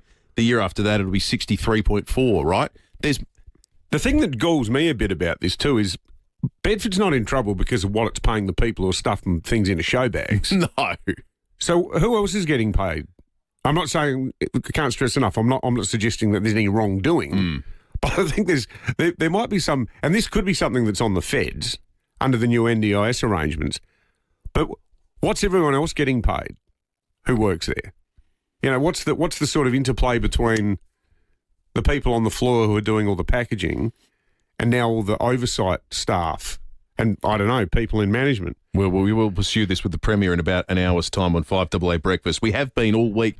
In fact, since, what did I say yesterday? March 18 was our first Algal Bloom interview this year. We've been talking about it a lot, and some of it's political, much of it is science, as we try to learn about the scale and the scope of what's going on there. A new report has come out, produced by scientists from 5 Australian universities. Some of the figures in this are shocking. 450 species have been found to have washed up thus far. The report didn't just detail the scale of the devastation, but also called for action as well. 7 actions, in fact, including fast-tracking emergency intervention for species at high risk of extinction or major population decline. One of the contributors from the University of Adelaide is a professor in marine ecology, Ivan Nagelkerken. Professor, good morning to you. Good morning. How are you going? We're good, thank you, Professor, and thanks so much for joining us. I read that piece that you wrote the other day. Before we get down to the 7-point plan, can I just ask, how concerned are you that the bloom is still going to be here in summer? Well, these blooms are very hard to predict because it depends on the intermix of nutrients in the water, ocean circulation, temperatures, and so on. So we haven't seen anything at this scale yet. So because we have so little information, we can't actually predict with any certainty how long it's gonna last.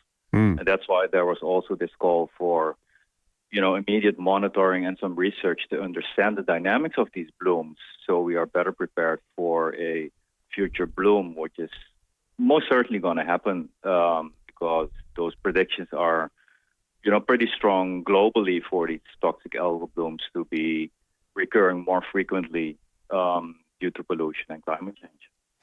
Well, you probably would be aware. In fact, I guess I would imagine you might even know some of those marine scientists who wrote to the federal government months ago saying we desperately need funding to do proper research on this. Is it still a bit of an unknown area in a lot of ways?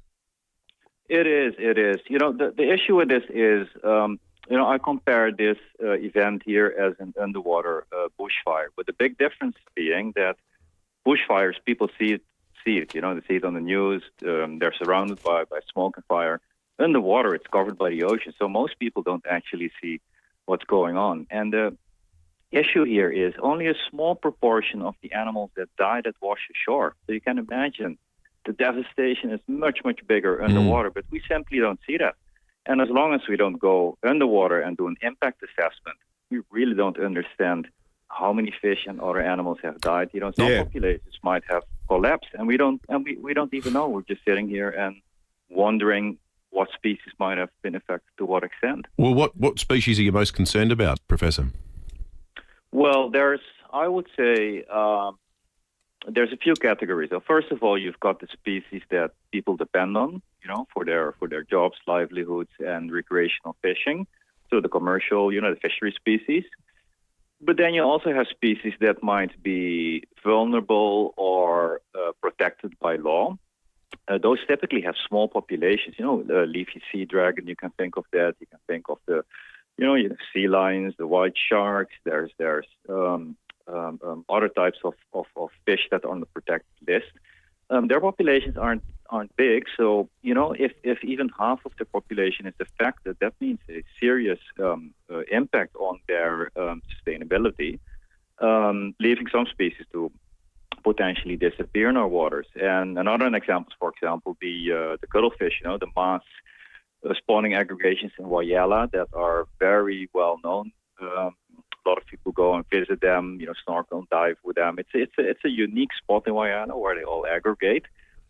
We don't know if these species are affected by this bloom, but if they are and they're spawning at the moment, that could also lead potentially to very big mortality and reduce their population. Just finally, Professor Nagelkerken, can you understand why the federal government has still not accepted that this is a natural disaster?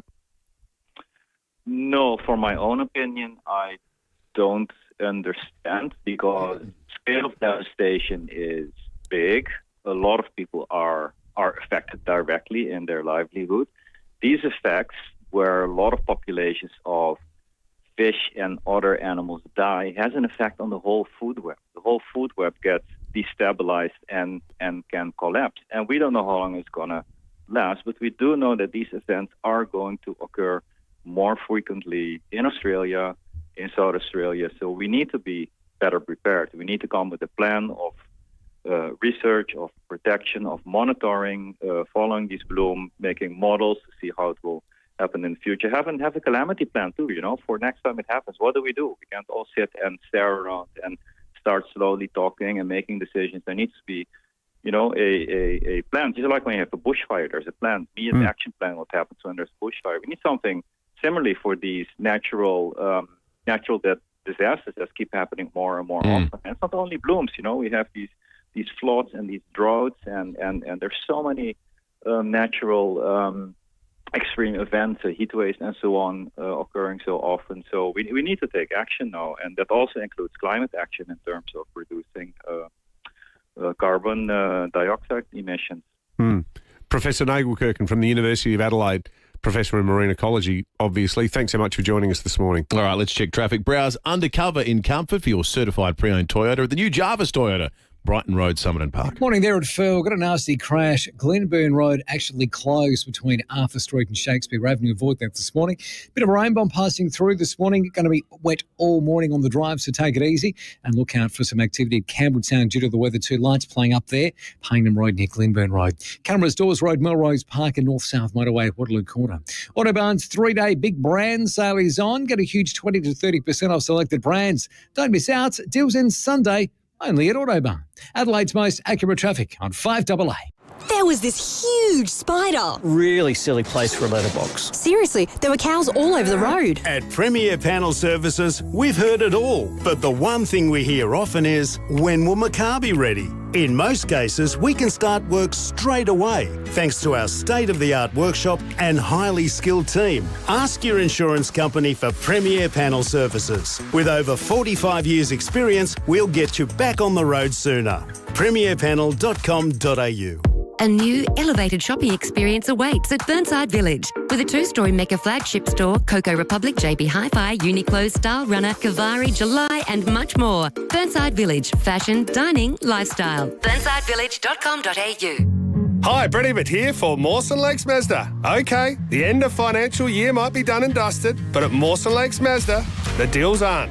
All makes, models and colours are being cleared, no exceptions. And there's a huge range of locate demos all ready for immediate delivery. Plus, you'll get free on roads, free stamp duty, free 12 months rego and $500 worth of accessories.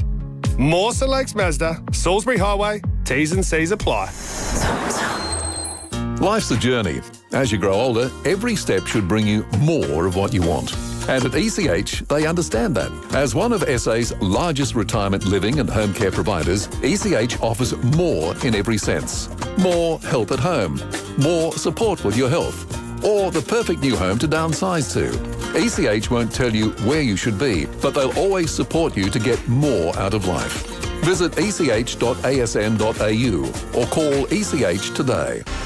Rosanna Mangiarelli here from 7 News. Join me and Will Goodings for Adelaide's leading news hour, 7 News, tonight at 6 o'clock. It's game on at Hyundai with offers on new and demonstrator models. Visit your participating Hyundai dealer today. David Penberthy and Will Goodings, 5AA Breakfast. Speaking about report cards with distinctions, here's Jennifer. Tim Ginnivan on 5AA Breakfast. Well, it's going to be a wet and wild showdown on Saturday night. As we just heard from our stats man, Ben Jordan, the third longest odds in the last 15 years for either side, Port are on Saturday night. Timmy G, good morning to you. Is there still belief, Timmy? Oh, there's always belief, my friend. I tell you what, anything can happen in these games. I'm excited because Rowie was obviously baiting me during the week, and he said, let's have a bet, I said, well, hang on, you're that confident. I said, well, how about a bit of a margin for the old mate, And anyway, he's opened his gob and said 60 points. Oh, and I said, yes, thank you very much. He's offered you 60 points. Does he know there's going to be 40 mils of rain between now and then? Well, as a fisherman, you'd think he would have checked the forecast. Yeah, he didn't. Is there an amount of money on this, Tim? Is there an amount of money that he's waiting? No, it's just it's a bottle of, and it's just been released, of Big Uncle Willie's port, pardon the pun, from Rusden's Winery. So he loves it, and I've must admit I'm a bit of a fan of a late night nip, and he's put one of those on the line. Fantastic. Well, that's superb. I tell you what, thank God for the showdown, because there's not a whole lot of appointment-setting football watching this weekend, is there? Oh, they have. They've embarrassed themselves with this one, I reckon, the AFL. They had. They hold us all off, don't they? And hold us off at arm length. And we're going to get those extra 10 rounds. Don't you worry. You know, we're just working out how we're going to do it and the like. Well, this weekend, I think Gerard Waitley described it as if you're a student, the teacher would have said, hey, go back and try again. Yeah. I think that's a great description because, you know, you had Carlton and Essendon. They're great clubs as far as numbers go, but they're struggling. You know, they're in the bottom half, and they're getting Friday and Thursday nights willy-nilly. Now, not only did they do that, but they've been tonight. Essendon played Bulldogs. That's the first game, and hiding in the background is the Giants versus Sydney. Now, you want to make that worse? Come Saturday night, the main game is North Melbourne v Geelong, and there's this little old Showdown hiding in the background as well. So it is quite staggering that they'd be able to do this and think that they've done a really good job. So, look, yeah, I saw Eddie Maguire's new idea for fixturing. I just think they really have to sit down and nut something out. I've got confidence in Tom Harley and Greg Swan coming in. Hopefully they're able to turn something around. Good on you, Timmy. Good on you, Tim. Well, I'd say good luck with the bet, but I don't mean it. That said, 60 points feels awfully generous from Stephen Rowe, so we'll see how it plays out. And all the best to you in finals as well. Good on you, Timmy. One week at a time.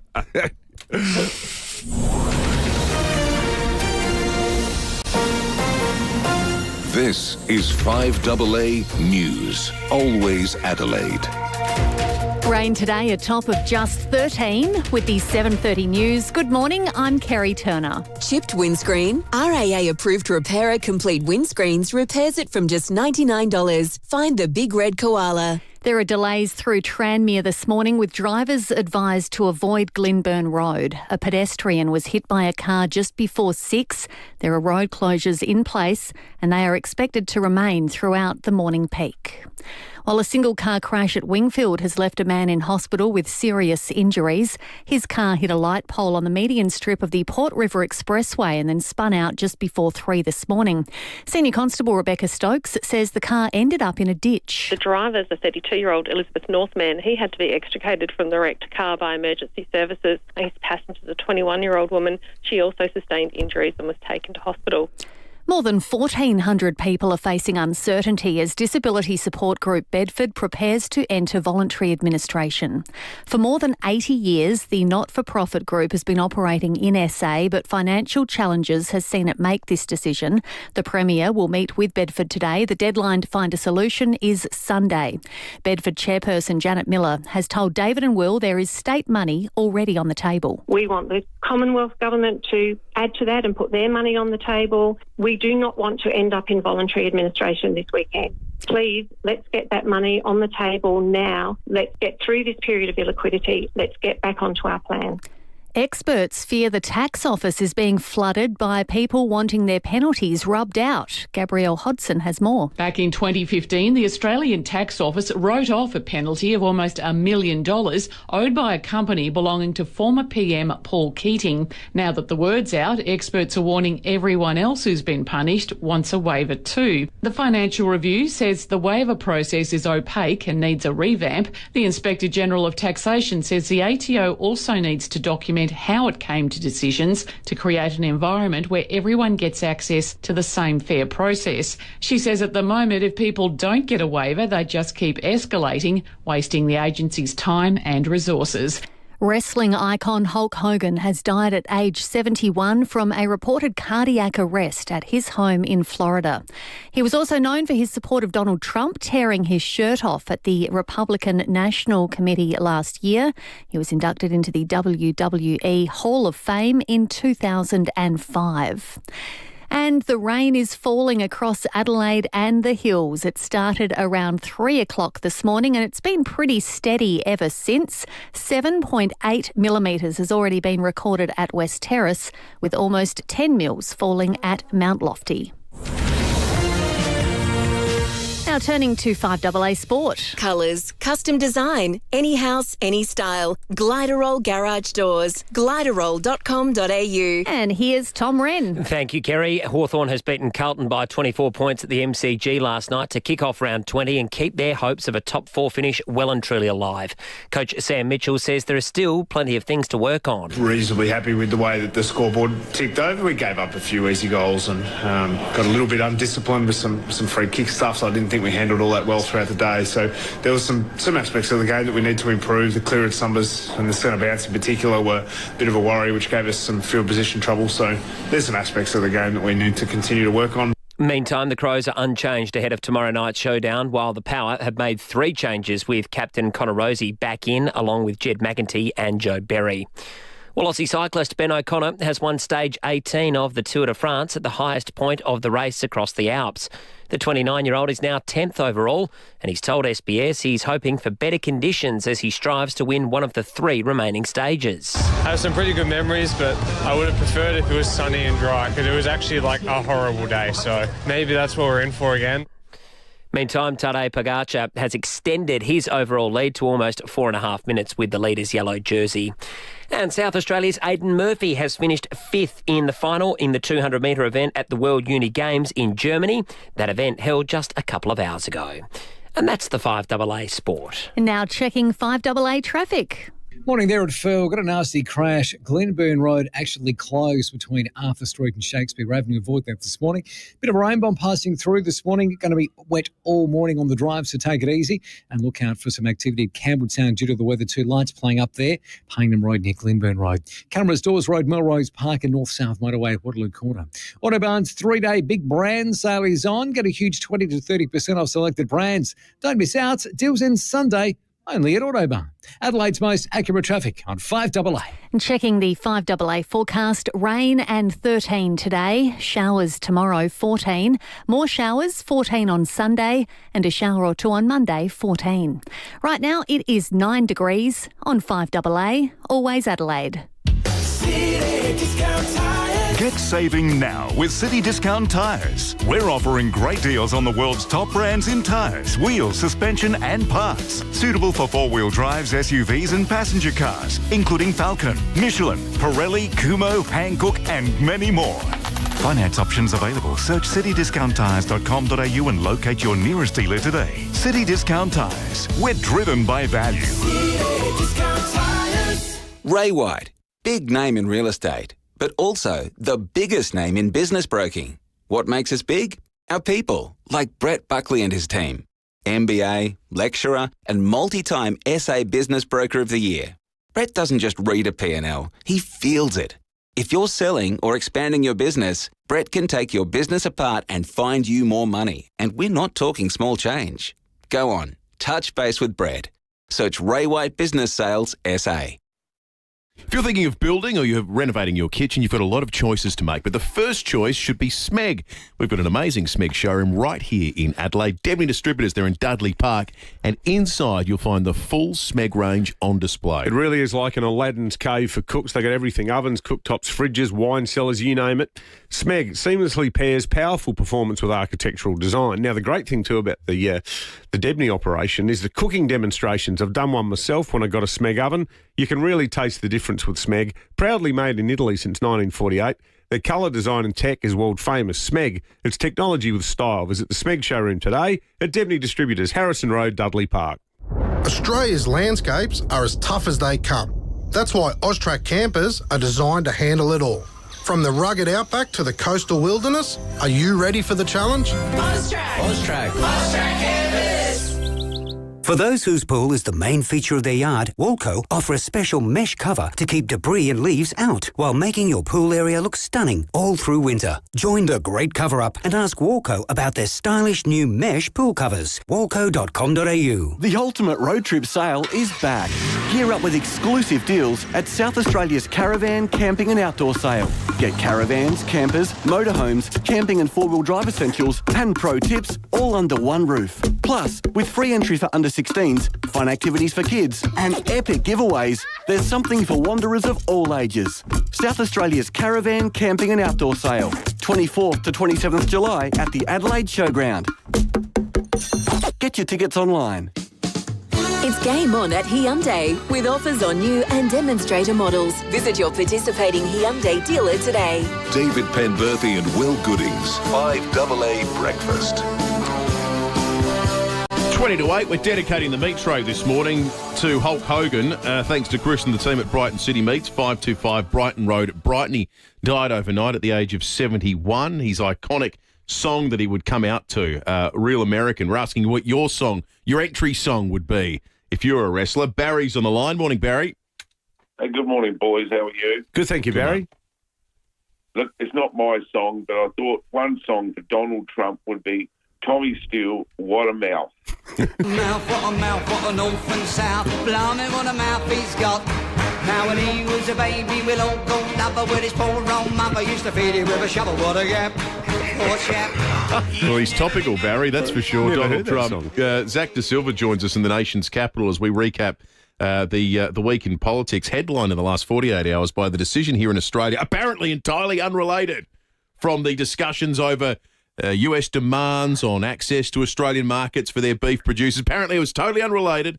Just so happened that our review of the biosecurity protocols meant US beef can come into Australia. I do note that in the US, it's being framed a little bit differently. The Agriculture Secretary there, Brooke Rowlands, released a statement with the title, Make Agriculture Great Again, Trade Wins, including this quote, American farmers and ranchers produce the safest, healthiest beef in the world. It's absurd that non-scientific trade barriers prevented our beef from being sold in Australia for the last 20 years. She says it's a win for Donald Trump. Australia says it's all a coincidence. Zach De Silva, what do you say? Good morning, guys. This all does seem to be some grand coincidence, doesn't it? Yeah. That just as Donald Trump is, don't forget, he complained about our restrictions on American beef earlier this year when he announced his tariffs. And all of a sudden, a couple of months later, the government goes, oh, actually, we don't need to have those restrictions on American beef anymore. The government insists that this is the result of about a decade-long process of going through the American supply chain and making sure that it is free of mad cow disease, because that's why it was banned in the first place, because Australia didn't want mad cow disease here. They didn't want it. Officials didn't want it infecting our livestock herds, and it also can affect humans. So they've gone through this long process now, and they say they're confident that there are checks and balances in place in the US, but farmers aren't particularly convinced. The Nationals and the Greens aren't that convinced either. They're calling for an independent scientific inquiry into this. David Littleproud and also one of the cattle farmers I spoke to said they'd had their briefing, and then kind of in the briefing there were questions that the department left unanswered. They haven't been reassured that the US beef supply chain is equivalent to the Australian one in terms of the checks that are in place. So wait and see where this one ends up, whether the government does just push ahead. The detail of what will have to be done to import beef from the US is supposed to be released early next week, Monday or Tuesday. And I think from there we'll see potentially some of this opposition to the change either mollify and people will go, okay, that's reasonable, or people will see it and go, that's not enough. So that will be one to watch next week. We had federal parliament return this week, Zach, and I think the worst thing that happened in Australian politics this week was TikTok dances. Can we get these things banned? What's the reaction been like in Canberra? I'm sick of seeing it. I don't want to see my elected representatives dancing around and grooving into the chamber to pass legislation. It felt a bit like the first day of school, you know. Everyone's only less mature. You know, everyone's back in the building, except there's a lot of new faces on the Labor side, a couple on the Liberal side as well. Everyone's kind of looking around going, oh, who's here? Who's back? There's new staffers. It's quite an interesting vibe. I don't know. I don't know who you take it up with. Maybe the communications minister to get those TikTok dances back. I think we have to go higher, Zach. I think this is the Governor-General. We need to speak to the King just to get a royal decree. It's funny, isn't it? We've taken phones off children at school to stop them making fools of themselves. We've also talked about banning them from having access to TikTok. Like, I would argue that anything that has emerged out of Canberra in the last 72 hours has been much more embarrassing and juvenile than anything any school child has done. Good on you, Zach. Thanks, guys. Zach De Silva, Nine Radio's federal political reporter. If you can avoid it, folks, do yourself a favour. We reported earlier on a serious crash that's taken place on Glenburn Road near Richardson Avenue that resulted in southbound traffic being unable to traverse Glenburn Road. Peter Caldecott for 7 News is at the scene of what sounds like a very serious crash. PC, good morning to you. Just describe the scene for us. What have you learned? Yes, good morning. It's a shocking scene here at Tranmere this morning. Emergency services are here out in force. You've got police, ambulance crews, SES crews have now erected a tent over the crash scene. It's cold, it's wet, it's raining. So it's believed at about just before 6 o'clock this morning, a silver Honda sedan was heading south on Glenburn Road when it hit a pedestrian. It looks like the pedestrian was probably crossing the road. There's a bus stop nearby. This is right opposite the Furl Shopping Centre, so it's quite a busy area during the day. And so it's the southbound lanes remain closed while major crash are here examining the scene. We're waiting on police for an update on the person who was struck. Just a terrible scene here at the moment. The northbound lane is still open for traffic and flowing freely, but if you can avoid the area, that's probably a good thing to do. Just a terrible, shocking accident first thing this morning. Sounds like a pretty grim situation. Awful. Thank you for that, Peter. Peter Caldecott there for 7 News. Now, Will, this is a text that I could not agree with more. I'm going to be interested to hear what your opinion is on this. It's from Jim in Golden Grove. He says, boys, I need to get this off my chest. It's the equivalent of Will's hatred for the use of the term pea super for fog. A rain bomb is when a mid-latitude cyclone rapidly intensifies, characterised by a significant drop in atmospheric pressure. There is no rain bomb in Adelaide. It's just raining. Yes. Is that Jim? Jim. Oh, I feel like the Emperor in Star Wars. Give in to your anger, Jim. That is excellent. Yes. But, Jim, you're dead right. The term rain bomb didn't exist 10 years ago. Now it starts raining heavily and it's like, there's a rain bomb heading to Adelaide. It's like cyclones suddenly make landfall. They don't make landfall, they just land. A lot of this is just American crap that creeps into our language, isn't it?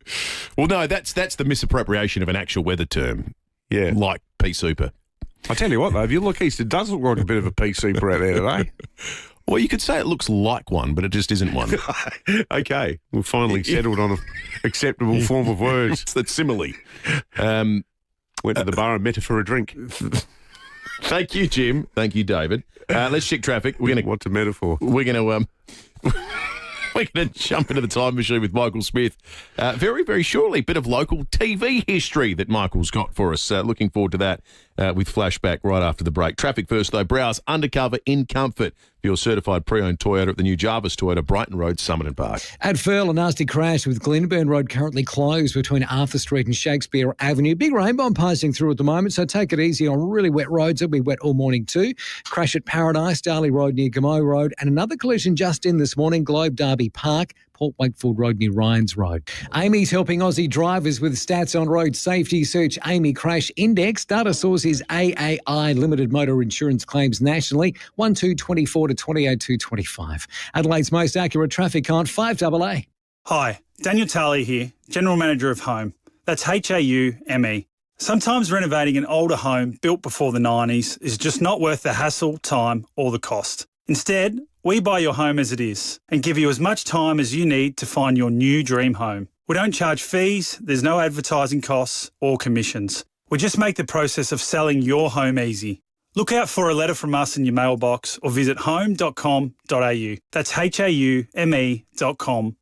On the Cow IQ test, Fluorio milk cows come in at around 100, pretty much the national average. But when it comes to the milk our SA cows produce, it's unmatched. You don't need to be a cow Einstein to produce some of the best milk in the country.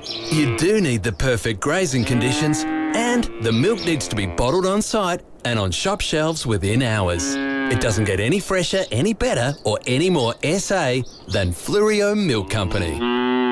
Ignite your passion for exploration in the all-new Land Cruiser Prado. From the new Jarvis Toyota, Brighton Road, Somerton Park. Featuring refined suspension and increased manoeuvrability, the Land Cruiser Prado boasts off-roading prowess, ready to conquer the most rugged landscapes. Land Cruiser Prado is your gateway to adventure. Come and experience the difference and take a test drive of the all-new Land Cruiser Prado today at Jarvis Toyota, now on Brighton Road, Somerton Park. 5AA Breakfast is streaming live right now. To watch, simply head to 5AA on Facebook or YouTube.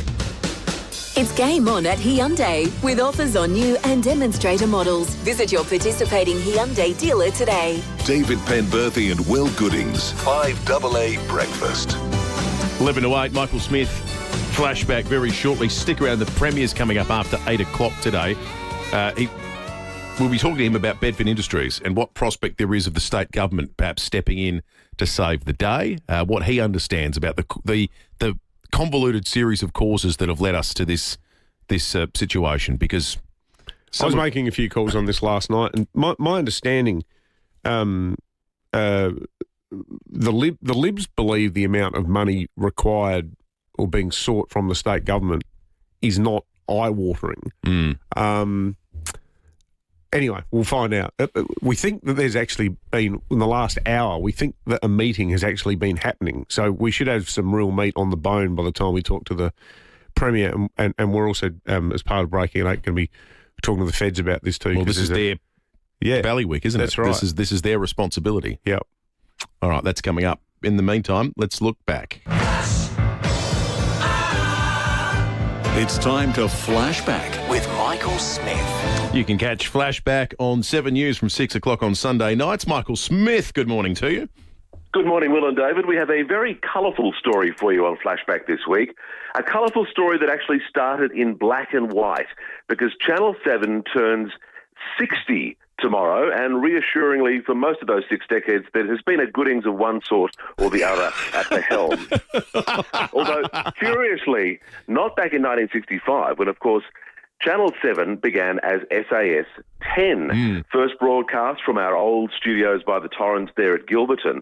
Not a Goodings as the first face, but Bobo the Clown, who had defected from Channel 9, along with our very first newsreader, the late, great Roger Cardwell. I think the Goodings are the spiritual successors to Bobo the Clown, Michael.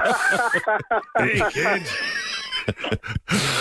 You're certainly as entertaining as Bobo was. Oh, thank you, Michael. So was Bobo poached? Was there some sort of like crosstown poaching operation? It was very controversial, David. In fact, when Bobo was poached, that's what caused Humphrey Bear to come about, because Channel 9 thought, bugger this, we'll come up with a character that doesn't talk so we can put anyone in the suit and he can't defect to another station. But that's a story for another day. Szeps was seen as a bit of an upstart. Back in those days, the existing Adelaide TV stations didn't start their programming till around about lunchtime. That's where Szeps was different. In fact, there was a local breakfast television show called The Today Show, which ran 6 days a week.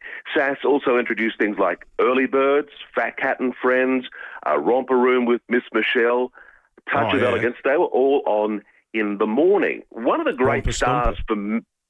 Were you on Romper Room, David? No, I just had the Romper Stomper song coming into my head. I had some of those. Romper Stomper, Bomper Boo, Tell Me, Do, all that sort of stuff. Yeah. I can see Michael. I can see Will, who's in the mirror today. She never saw me through the magic mirror. Oh, really? No. What? I mean, one of the most common names of the 70s. She never saw me. She anyway, must have had a bad history with a Michael, perhaps. I'm still in therapy for Miss Michelle.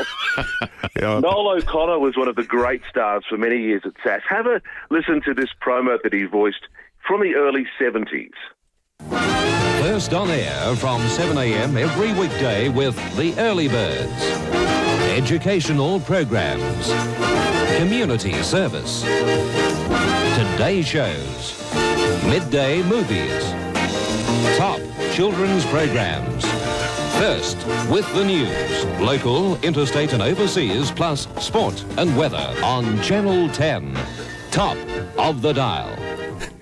Oh, that's excellent. Of course, Channel 10 became Channel 7 in 1987 due to a complicated ownership switch. That saw things like Wheel of Fortune move across to Gilberton, but so many shows came out of there. Today, Tonight, Birdman Rally, Miss Personality. We're going to look at all of that on Sunday. 7 moved to Highmarsh in 2007. Well, I imagine you've probably got memories of going to the old studios as a kid with your dad, have you? Completely. In fact, I can remember 1987. One of my early memories is of when 7 and 10 did the switcheroo, and it made no sense to me that Dad now worked for what felt like a different channel, but it wasn't. But I certainly remember Gilberton, the rabbit warren of rooms, and that wonderful sound that, unfortunately, in the digital era you don't get in TV stations anymore, of tape being rewound and edited in booths. It used to just echo through the corridors there, but I have great memories of that place. So we're going to look at all that on Sunday. It's a bit hard, I've got to say, to get 60 years into 3.5 minutes, but we're going to have a go. Lots of fond memories to look back at. That's going to be fantastic. I'm sure our listeners will very much enjoy that walk down memory lane. Thank you, Michael. Michael Smith from 7 News Flashback segment, 60 years of Szeps on Sunday night from 6 o'clock. What's there now on Hackney Road? Where that it's apartments, I think. Yeah. It became an apartment block. But we used to have the little bit of open land where the chopper would land at Gilberton there. That must have been so exciting as a kid. No wonder you followed in your father's footsteps, mate. Oh, yeah, and people, the sound, you would have had it in a newspaper even more so, but the sound of people typing, like just the frenetic energy of a newsroom. Makes you sort of wonder where the years have gone, because all my formative memories of going to Dad's work involve looking at centrifuges in the biochemistry department at the Flinders Medical Centre. Yeah. It's funny, isn't it? Exciting in a different way. That's right. Speaking of excitement, picture this. You're at a wrestling event and Terry and Kapunda's about to enter. Terry, what's the song that plays? Well, I've just been doing a little plumbing job at the school I work at, and I forgot to turn the mains off, so I'm stoked. I should have picked, Wow Wipeout, but and this other one I should have picked for the Australian Rules Committee is I Ain't Gonna Bump No More. I Ain't Gonna Bump No More. Here we go. Not familiar with this one. James Brown. Oh, it is too. You can have this one too. Take the big battle woman. It is James Brown, isn't it? I don't want her. I can't handle her. Oh, this would work. I could see this. Yeah, this is good. Yeah, this is good, Terry. Very good. It's got Rocky 4 vibe. Rocky 4, is that the one when he fights Drago? Or is that Rocky 3? No, Rocky 3 fights Mr. T. Yeah. Okay, so Rocky 4 is the Soviet one, the Cold War one. Yeah. When James Brown sings that awesome Living in America. And Drago, like a great bit of Cold War cinema, Drago, you can see he's got the dead Russian look in his eyes going, look at all this materialism and all these women and decadence. Soft West. But deep down, you know, he wants it. He yearns. He would defect if he had the opportunity. I can change. You can change. We can all change. Have you still got that Rocky calendar I bought you, Will? I certainly do. That ended the Cold War, that speech. I know. People say it was Gorbachev and Reagan. No. It was actually that movie. They brought the wall down. There are some power outages. Thanks for that call, Terry. That was excellent. About 1,000... nearly 1,100 premises without power in Adelaide at the moment. Just having a look at the map. They are all over the shop, and none in massive numbers. So, for example, the biggest single outage is at Aldgate. There's about 312 homes without power there. There's a couple down south that are close enough together that you could call them one. So down in the, what's this one? The sort of Onkaparinga Hills, Clarendon sort of area. There's one in the National Park there. There's about 200 as well. Around the Hackham area, so you just come a little bit further west, and there's about 33 homes there without power. Out north, there's a couple too. This one looks like, Gilman. And then a little bit further south at Rosewater, there's another 100 without power at the moment. If you go into the inner west, Lockleys, there's a little pocket of homes without power there, and at St George's too. So I suspect that number's going to grow over the course of the morning with this amount of rain coming down. There's going to be things that short out and short circuit. 1,100 right now without power. Restoration times on those, well, they don't really even have them yet. Maybe 10 o'clock for some of them. Midday, hopefully, but again, it's early days, so we'll keep an eye on that for you. Funny text from Quentin. He's got a fond memory of going into his dad's work. He says his dad was a funeral director. Thank you for that, Quentin, and for not sharing any of the details. It's a little bit confronting. That's right. 5AA News Time, breaking date, the latest on Bedford Industries with the Premier not too far away. Is it the best Beechwood home ever made? Possibly, but there's always more to come from Beechwood. Introducing the Caliente, now open for viewing. The Caliente is a multi-level masterpiece of design, innovation and style, taking inspiration from Palm Springs and in California, it's definitely a conversation starter. The team at Beechwood can't wait for you to see it at 10 Simon Crescent, Craigburn Farm. Open Saturdays and Sundays, 1 to 4:30pm. Life's good. It's even better in a Beechwood home.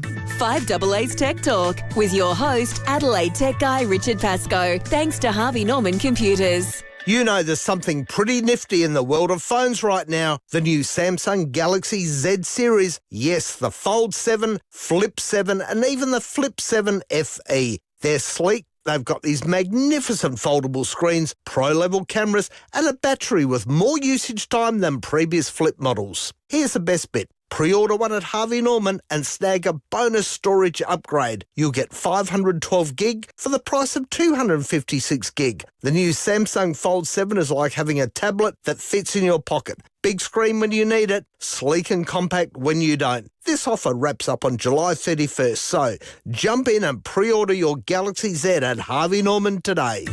Check out this great offer at a Harvey Norman store near you.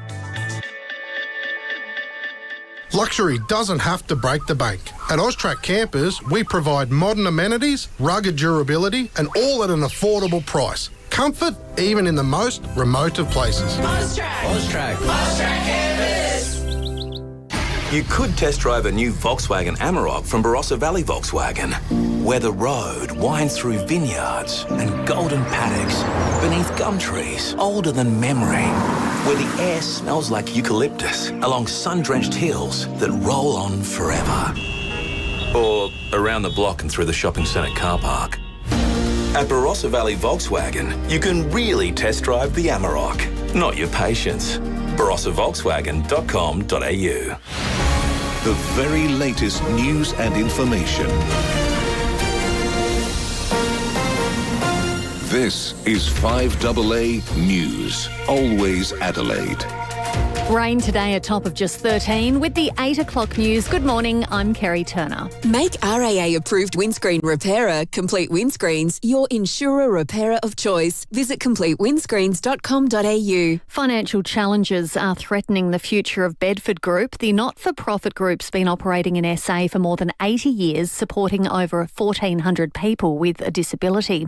Chairperson Janet Miller has told David and Will they do hope that they can avoid voluntary administration. The NDIS and disability is a federal issue. We've been so grateful that the Premier and the Treasurer have been prepared to have these discussions with us. There is money on the table from the state government. We want the Commonwealth government to add to that.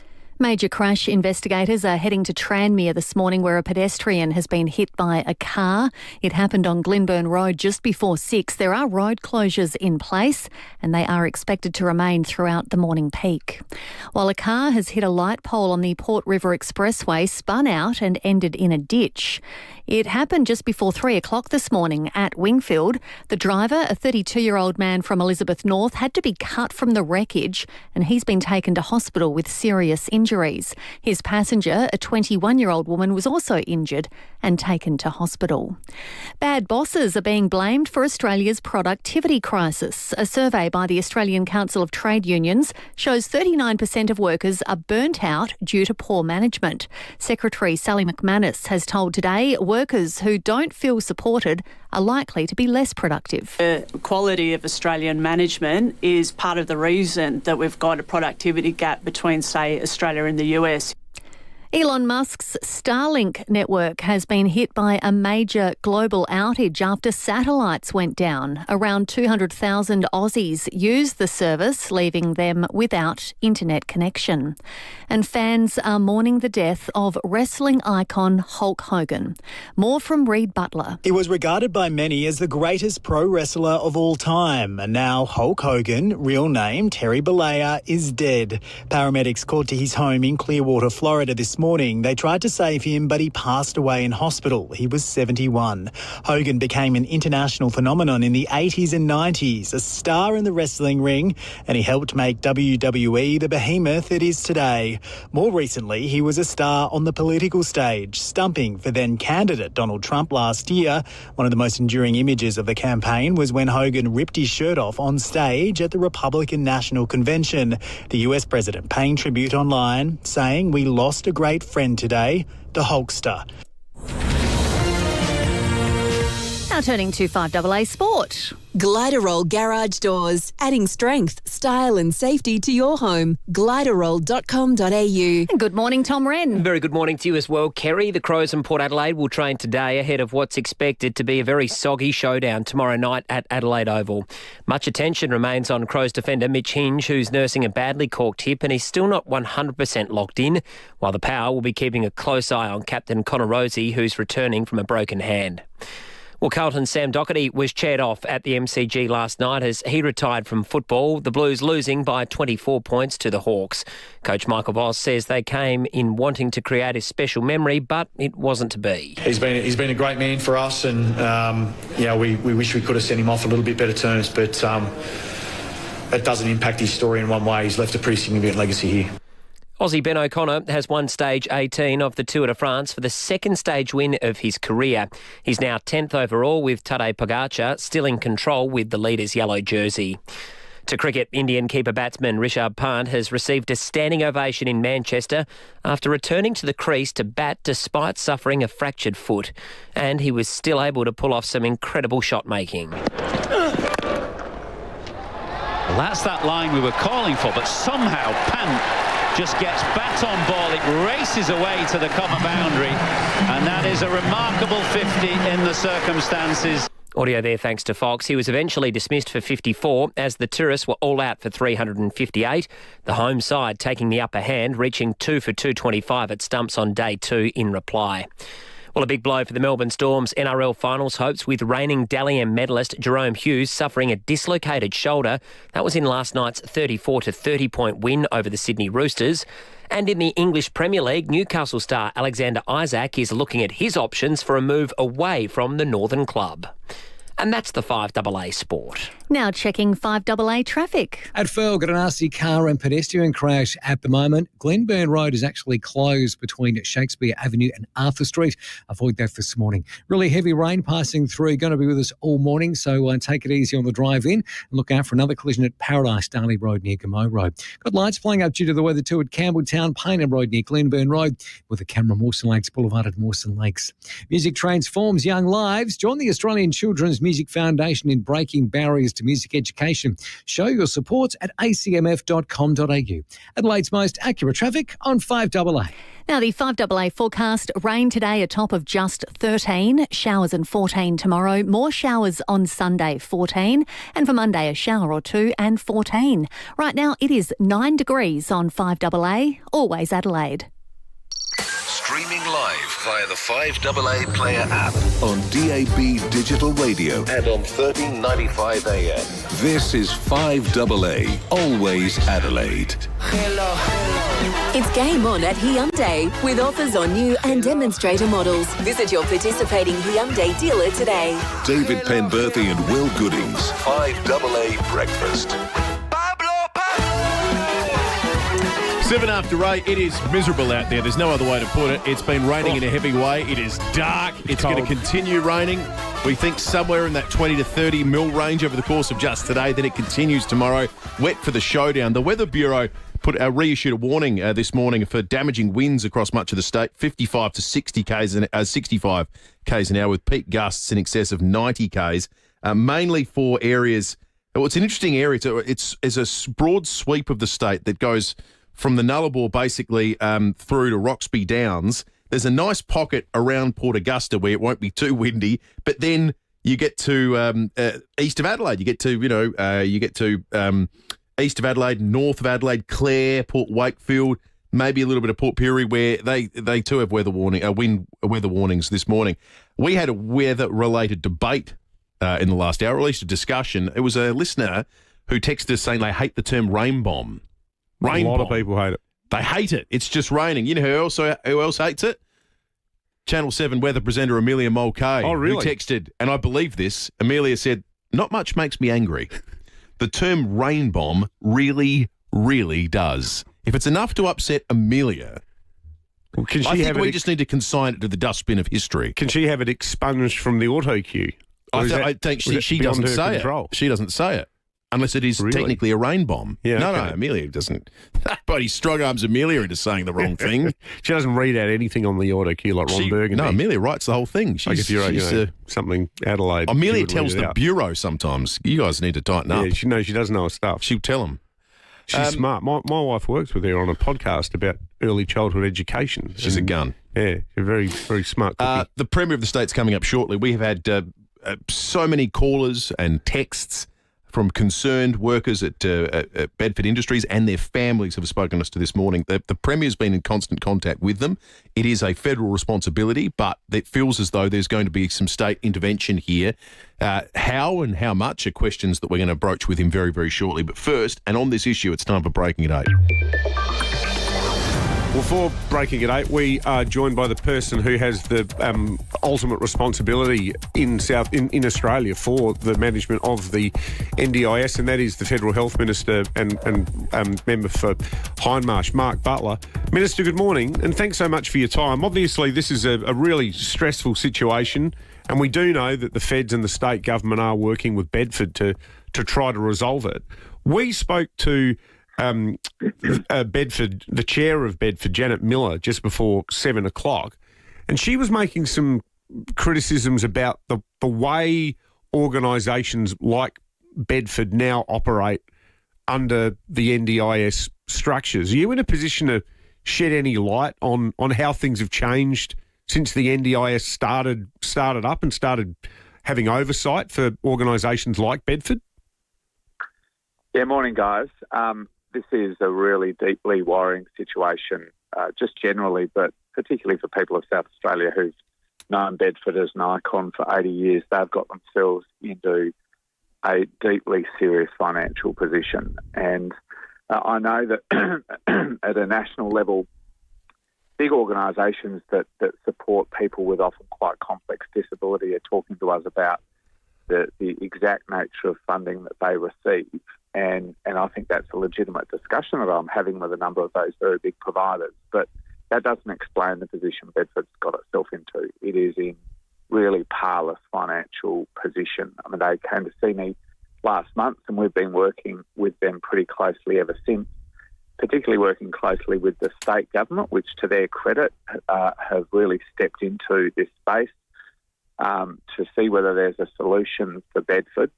And we'll keep doing that over the course of the day. I know that the Premier's meeting with them. I've been dealing mainly directly with the Treasurer myself, including as recently as yesterday. But, you know, I can't overstate the difficulty that Bedford has got itself into, and digging them out of this hole is not straightforward. They're really in a very difficult financial position. The tragedy is there's 1,400 people whose jobs are on the line, and, you know, you've talked to them, I'm sure. Yeah. For many of them, it's much more than a job. It's a social connection that means so much to them. So I'm really worried about this, and we're doing everything we can to see whether there's a way forward. To that point, this was something that we did ask Janet Miller. I don't know if you managed to hear the interview, but from what I'm hearing, it sounds like Bedford has gone on what could almost be described as a spending spree in the last 12 months, establishing a new commercial kitchen operation, a bakery, a laundry, a recycling operation. They've spent $12 million building a manufacturing facility. A lot of that's on them, is it not? Well, at the end of the day, they're a private organisation, and obviously we're always careful about using taxpayers' money to help out private organisations, whether they're profit-making businesses or not-for-profits like Bedford, to get themselves out of a sticky position. But it does seem clear that they've tried to diversify their financial position, and it's not come off in the way in which they wanted, and now they are in really, really dire financial circumstances. And for the last several weeks, we've been trying to get a clear line of sight of exactly how bad things are and what the pathway out is. Now, generally, you know, governments won't give money to a failing business or a failing organisation and hope that the management that's got themselves into that position in the first place is going to be able to get themselves out. I mean, usually what will happen is an independent administrator will come in and do that job. That's what's happened at Whyalla. It's what happened with the health scope hospitals that your listeners might be familiar with, who are in administration right now to try and find a pathway out. But really what Bedford management is asking the state government and the feds to do is give them money directly to prevent them going into administration in the hope that they can get themselves out of that position. And we've been working hard to understand really whether that's viable. So just to be clear on that then, it sounds as though you're not ruling out assistance for Bedford in the event they go into administration and it's a different management group that takes over or a different ownership group that takes over. Well, that's usually what happens. That's usually the process. If there's, the confidence of an administrator being able to put some expert independent eyes over the financial books, whether it's something as massive as Whyalla or something like Bedford, then, government has a bit more confidence. But the position Bedford has got itself into means there's not that wiggle room. We're really concerned. I mean, Whyalla is able to keep operating in administration. The HealthScope hospitals are still operating at full bore, so, no interruption to their activity at all. But, I'm concerned that Bedford is in such a deep financial hole that going into administration, they don't have much cash on hand to continue operating in the way in which they do, while an administrator works out a path forward. And that's the difficult position that the state government and the feds, and frankly, I think their bank as well, has found themselves in. We've been working with them. We've been talking to the company that would likely be the administrator yesterday. Bedford, to their credit, referred that person to us, who have been able to have some direct discussions with them. And what we want to understand really is what the path forward is, so that hopefully this organisation that's delivered so much to our state could have a viable future. Knowing what you know about the disability sector, with your oversight obviously in your portfolio, cash flow issues aside, how hopeful would you be that there would be another private operator that would step in and run a business like this? Is it, even in the absence of their alleged overspend, how profitable and how sustainable is it? Well, there are different aspects to Bedford's operations. Some of the supported accommodation and those services, I have high level of confidence that there would be another organisation that could step in pretty quickly and straightforwardly to do that. I mean, the challenge really is Bedford is so big as a provider of employment. They're really by far the biggest here in South Australia. They're the second biggest employment provider to people with disability in the whole country. So finding someone who can step in to take over that scale of operation will be a challenge, I think. And that's really what all of us have been grappling with. This is not just another disability organisation providing employment. This is by far the biggest of its type in the state. Before we let you go, Mark Butler, can I just ask, can you do the people of South Australia a favour and get Murray Watt to declare the algal bloom a natural disaster? Well, what we've done, and I did a lot of media over the course of the last week talking about this and hopefully giving some confidence to South Australians that we were taking that case to Canberra. We did. And on Monday morning we had cabinet meetings. We had. You didn't do enough. Meetings. You haven't done enough. Budget.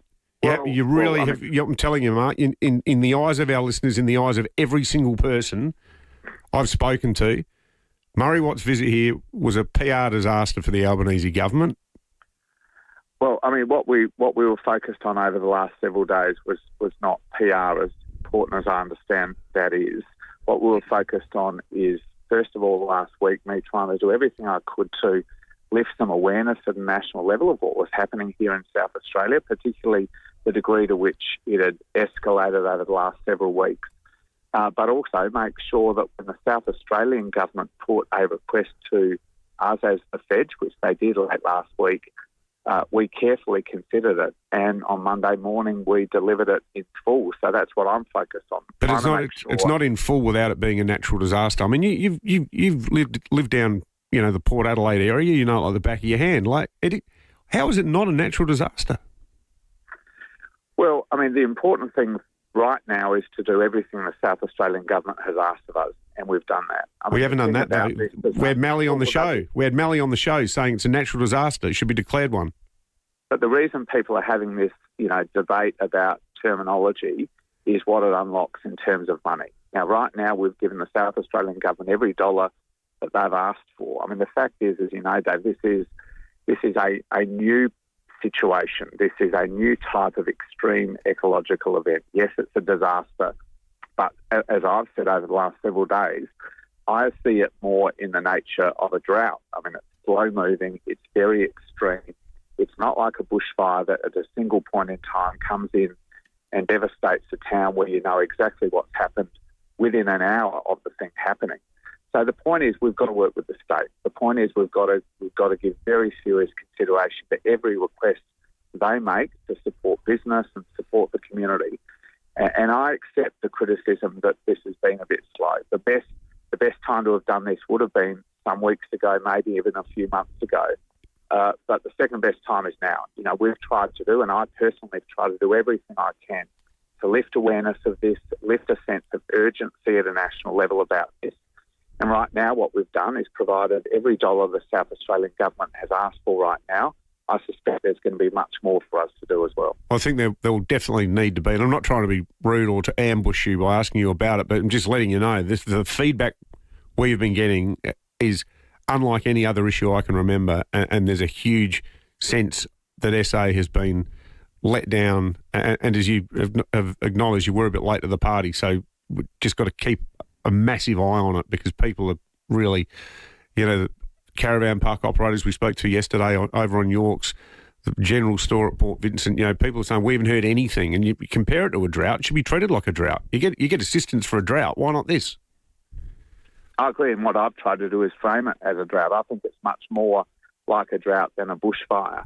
At the end of the day, though, the terminology is not the important thing. The important thing is that South Australians have confidence that their national government is working on this, not just the South Australian government. And I hope they've got that now because over the last several days, South Australians have really gone to Canberra with a clear intent to give a sense to everyone of the enormous scale of this disaster. Mark Butler, the Federal Health Minister, thanks for joining us for Breaking at 8. We also have the Premier, Peter Malinauskas, who is on the line. Premier, good morning. Thanks for joining us. I understand, have there been talks in the last hour or so? Has anything developed on the Bedford story?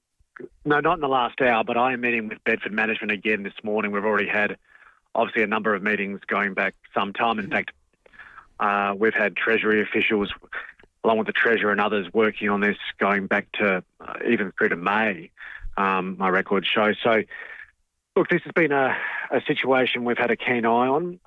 It is complicated, as others have sort of already spoken about on your program this morning. I guess, my interest here exclusively the types of people you've already had calling in who work at Bedford. The people in the supported accommodation sector, we're confident that issue will be resolved and corrected relatively quickly because there are other service providers. But in regards to people that work at Bedford, the supported wage employees, Bedford is such a dominant supplier of those services in our state that we, as a state government, have stepped in and we have put money on the table because I don't want to see those people losing that opportunity to experience all the dignity that work can provide. So, but the challenge is, having Bedford got themselves into this situation they're now in, is state government money best used by supporting Bedford in its current form? And that runs the risk of, good money going after bad, or is the state government assistance better supported making sure that Bedford's got a clear plan for the future, either in administration or out of it? And that's what we continue to engage with them on. I'm grateful that Mark Butler's sort of certainly been very engaged in this issue. It's complex. There is a genuine consideration to be made here that if we want to look after those workers, maybe it's better for the business to go into administration. But that's a line ball judgment call that we continue to evaluate. But if you did make such a big decision, you'd have to do it knowing that there's someone waiting in the wings who can keep it going, surely. Precisely. And that's exactly what we've been turning our minds to. Now, look, like I said, this is an entirely an area of federal government responsibility, but my concern, I guess, in my role, is that we just can't let these people, I've spoken to people that were in the room yesterday when the news broke, right? And there were tears. And these are good people who just want to experience the dignity of work, and Bedford provides that. Now, Bedford's not doing that in its current form because it goes into administration, then who is? And, whether it's a federal government responsibility or not, we're just not going to sit back and watch that happen. So we are looking forward to have another meeting this morning. I'm in that as well, along with the Treasurer and others. I'm I retain some hope we can find a way through it, but one way or another, whether it be Bedford as we currently know it stands financially or a successor organisation through administration, we have got money on the table. Yeah, Mark Butler made the point, and it sounds like you're alluding to this as well, Premier, that as an entity as it stands now, it may not have a future, but there are component parts that might be broken down and have people to take over, like supported accommodation that you said. If it does end up being broken down into component parts, do you have any degree of confidence that it will be able to provide the same level of work and support that it does now in toto? Look, I don't think if that happens, I think those people who work there will require to have a future in the immediate term, as a bit of a bridge, so to speak. I think it will require government support, and that's why we're going to put money on the table. I guess what I really want to make sure is that any dollars that the state government puts on the table has the appropriate conditions attached to it to make sure that those workers' interests are being acknowledged more than anything else. And I think there are, as the board chair spoke about on your program earlier this morning, there's a range of issues that have contributed to Bedford getting in this position. I guess our focus is what we want to make sure that all of our money that we're putting on the table, given it's not a state government responsibility, is only focused on how Bedford gets out of this situation. Are you in a position to talk about figures at all, Premier, or would you rather keep that stum for now? I would if I could. It's not, in the scheme of things and in the scheme of the fact there's over 1,000 people that work there, the money doesn't really matter so much. We've got the capacity within the budget. But for the purpose of the negotiations we're having with Bedford that are commercial in confidence, I probably can't disclose them. We get that. And we also get that. We mentioned this in the context of the Western Hospital earlier. There is a point at which the taxpayer cannot always be the last port of call for any business that hasn't been run properly. Precisely. And if you are going to give them money, you need to know that you're not going to find out in a month's time that they either need more or that the money you gave them didn't make any difference anyway. Correct, because in that instance, the money you've invested would have been spent on a process around the administration to look after the very people that we want to support. But the way we provide money in these circumstances isn't just always cash, though, and there are very clever people within our Department of Treasury and Finance that can structure things. It doesn't necessarily have to just be cash that can then disappear. It could be structured as a loan, and that's the sort of detail that we're working through. Why should it be the state putting up money, not the feds, given it's their responsibility? Because I'm just not going to sit on my hands on this one. I mean, you've heard the people. If I came on your program this morning and said, look, this is entirely a federal government responsibility, I think there would be people who'd say, well, but if the state can help, why doesn't it? And we have got officials close to the ground on this that have been working through the books for some time. And if we can help, we should. Peter Malinauskas, thanks for joining us this morning. Cheers. I just asked the question because I thought when the reverse happened, we found out that Commonwealth doesn't care unless something's 3 nautical miles out at sea. Let's check traffic. Browse undercover in comfort for your certified pre-owned Toyota at the new Jarvis Toyota, Brighton Road, Sutherland I've worked Park. out that the corner of Springbank and Dawes Road is actually not a Commonwealth road. At Furl, still got big delays from earlier a car and pedestrian crash, Glenburn Road at Arthur Street. A lot of rain rolling through this morning, so take it easy on the way to work. That's going to be with us all morning today. Payneham was smashed on Payneham Road near Port Rice Road, and Globe Derby Park, another collision. Port Wakefield Road near Ryans Road causing delays. Cameras, you'll find them the North-South Motorway, Waterloo Corner and Ryans Road at Greenfields. If you're on regular medication, get your prescriptions at Chemist Warehouse and save more money every year. To find out how much you'll save, head online to chemistwarehouse.com.au/prescriptions.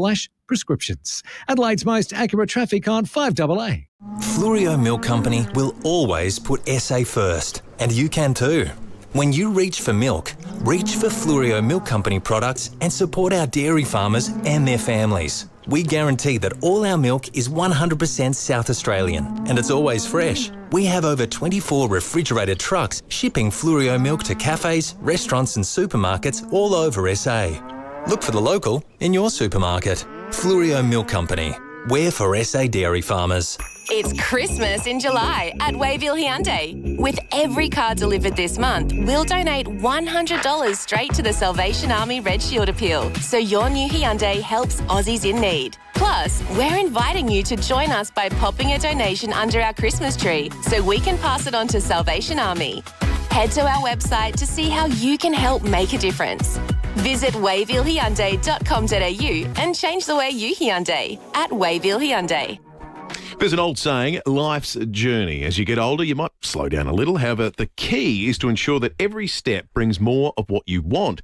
As one of SA's largest providers of retirement living and home care services, ECH can offer you more in every sense. Whether you want more help around the home, more help with your health, or even the perfect home to downsize to, ECH is here to bring you more. Most importantly, ECH won't ever tell you where you should be, but they'll always support you wherever you are and wherever you want to go. That's right. Want to get more out of life? Just ask ECH about home care and retirement living today.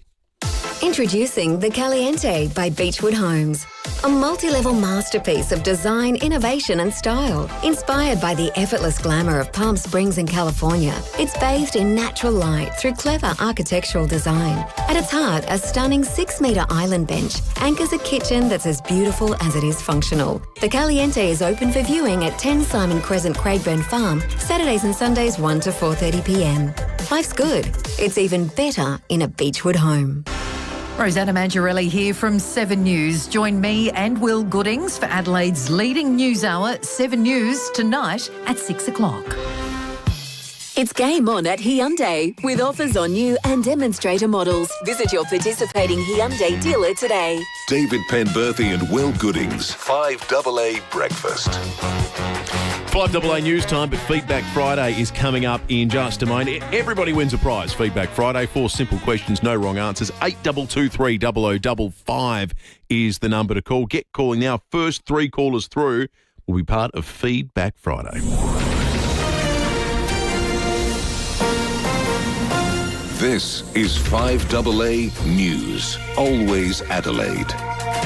Rain today, a top of just 13. With the 8:30 news, good morning, I'm Kerry Turner. For the best price, quality and same-day service, trust Complete Windscreens. RAA approved, Main North Road, Prospect. Bedford Group is preparing to enter voluntary administration, which will impact more than 1,400 people across SA. The not-for-profit disability support group has been operating for more than 80 years, but has faced financial challenges in recent weeks. Federal Health Minister Mark Butler has told David and Will talks have been happening for a while. Really what Bedford management is asking the state government and the feds to do is give them money directly to prevent them going into administration in the hope that they can get themselves out of that position. And we've been working hard to understand really whether that's viable. The Premier will meet with Bedford management again this morning. A pedestrian's been hit by a car on Glenburn Road at Tranmere. Senior Constable Rebecca Stokes says it happened just before 6 o'clock this morning. There's a lot of emergency vehicles at the scene, and Glenburn Road is closed to all southbound traffic from Arthur Street. Drivers may want to turn off Glenburn Road earlier to head west along Marion or Margaret Street, or they're going to be diverted east onto Arthur Street, sort of into the back streets. Well, a man's been taken to hospital with serious injuries after a crash at Wingfield. Just before 3 this morning, his car hit a light pole on the median strip of the Port River Expressway and ended up in a ditch. The driver, a 32-year-old man from Elizabeth North, had to be cut from the wreckage. His passenger, a 21-year-old woman, was also injured and taken to hospital. A P-plater has been clocked doing 51 k's over the speed limit at Paraka.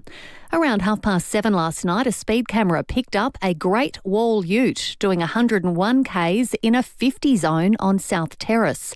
Police attended the registered owner's address and located the driver, an 18-year-old man.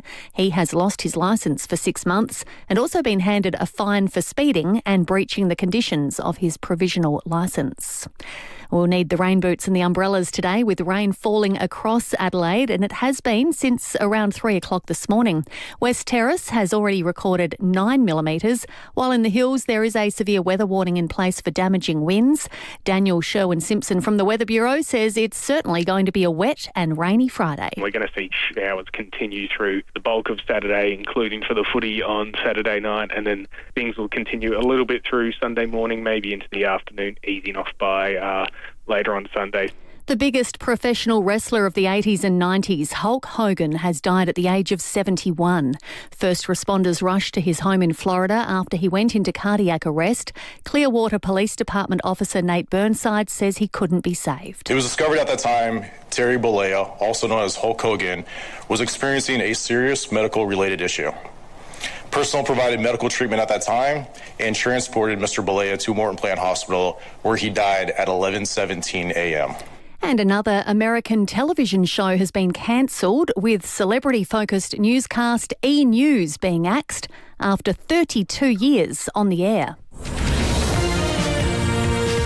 Now turning to 5AA Sport. Colours, custom design, any house, any style. Gliderol Garage Doors. Gliderol.com.au. Here's Tom Wren. Thank you, Kerry. Less than 36 hours until the first bounce between the Crows and Port Adelaide in Showdown 58.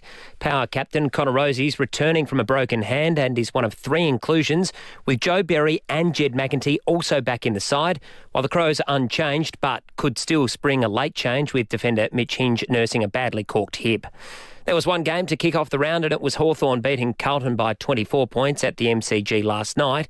But there was a highlight for the Blues with the retiring Sam Docherty booting a goal in the third quarter. Docherty ghosting in from the side. Here it is. This is Sam Docherty, who takes a bow, not just for tonight, but for everything he's given. Everything he's given Carlton, everything he's given football. Well done to the Doc. He's going to go out in style. Yeah, great call. Well, 2-time Adelaide Thunderbirds premiership captain Hannah Petty has announced her shock retirement from the sport. The 28-year-old played 110 games for the T-Birds in a 10-season career that included 6 as captain. The Melbourne Storm has won a tight battle with the Sydney Roosters, shoring up their place in the top 4 with a 34-30 point win. It has come at a major cost, though. Halfback Jerome Hughes taken to hospital after badly dislocating his shoulder early in the second half. Coach Craig Bellamy says they couldn't get his shoulder back in at the ground. The longer it's out, the more it stretches the ligaments and muscles around the joint. Yeah, I don't think it's overly good news. South Australia's Aidan Murphy has finished 5th in the final of a 200-metre event at the World Uni Games in Germany. And Australian cyclist Ben O'Connor has taken out stage 18 of the Tour de France. It's the second stage victory of his career. And that's the 5AA Sport. Now checking 5AA traffic. At FIVEAA, we've still got big delays from an earlier car and pedestrian crash, Glenburn Road at Arthur Street. Those showers will be with us all morning, so take it easy on really wet roads on the drive-in today. Payneham was smashed, causing headaches. Payneham Road near Port Rice Road, and urgent sewer works just popped up today at Holden Hill, Green Junction Road near Brayside Avenue. Canberra's Golden Grove Road, Golden Grove, and Main North Road at Mawson Lakes this morning. There's $1,000 to win every day with C Coffee at OTR. Simply scan the OTR app for your chance to win. T's and C's apply. OTR. Making life easy. Adelaide's most accurate traffic on 5AA. And now the 5AA forecast. Rain today, a top of just 13 degrees. Showers and 14 tomorrow. More showers on Sunday, 14. And then for Monday, a shower or 2 and 14. Right now, it is 9 degrees on 5AA. Always Adelaide. Hi, I'm Piper, a registered nurse at the Women's and Children's Hospital. Our health system is getting a lot bigger. We're getting more people, and there's upgrades to hospitals like new emergency departments. Heaps of new beds are already open, but there's more on the way, so you can get the right care when you need it.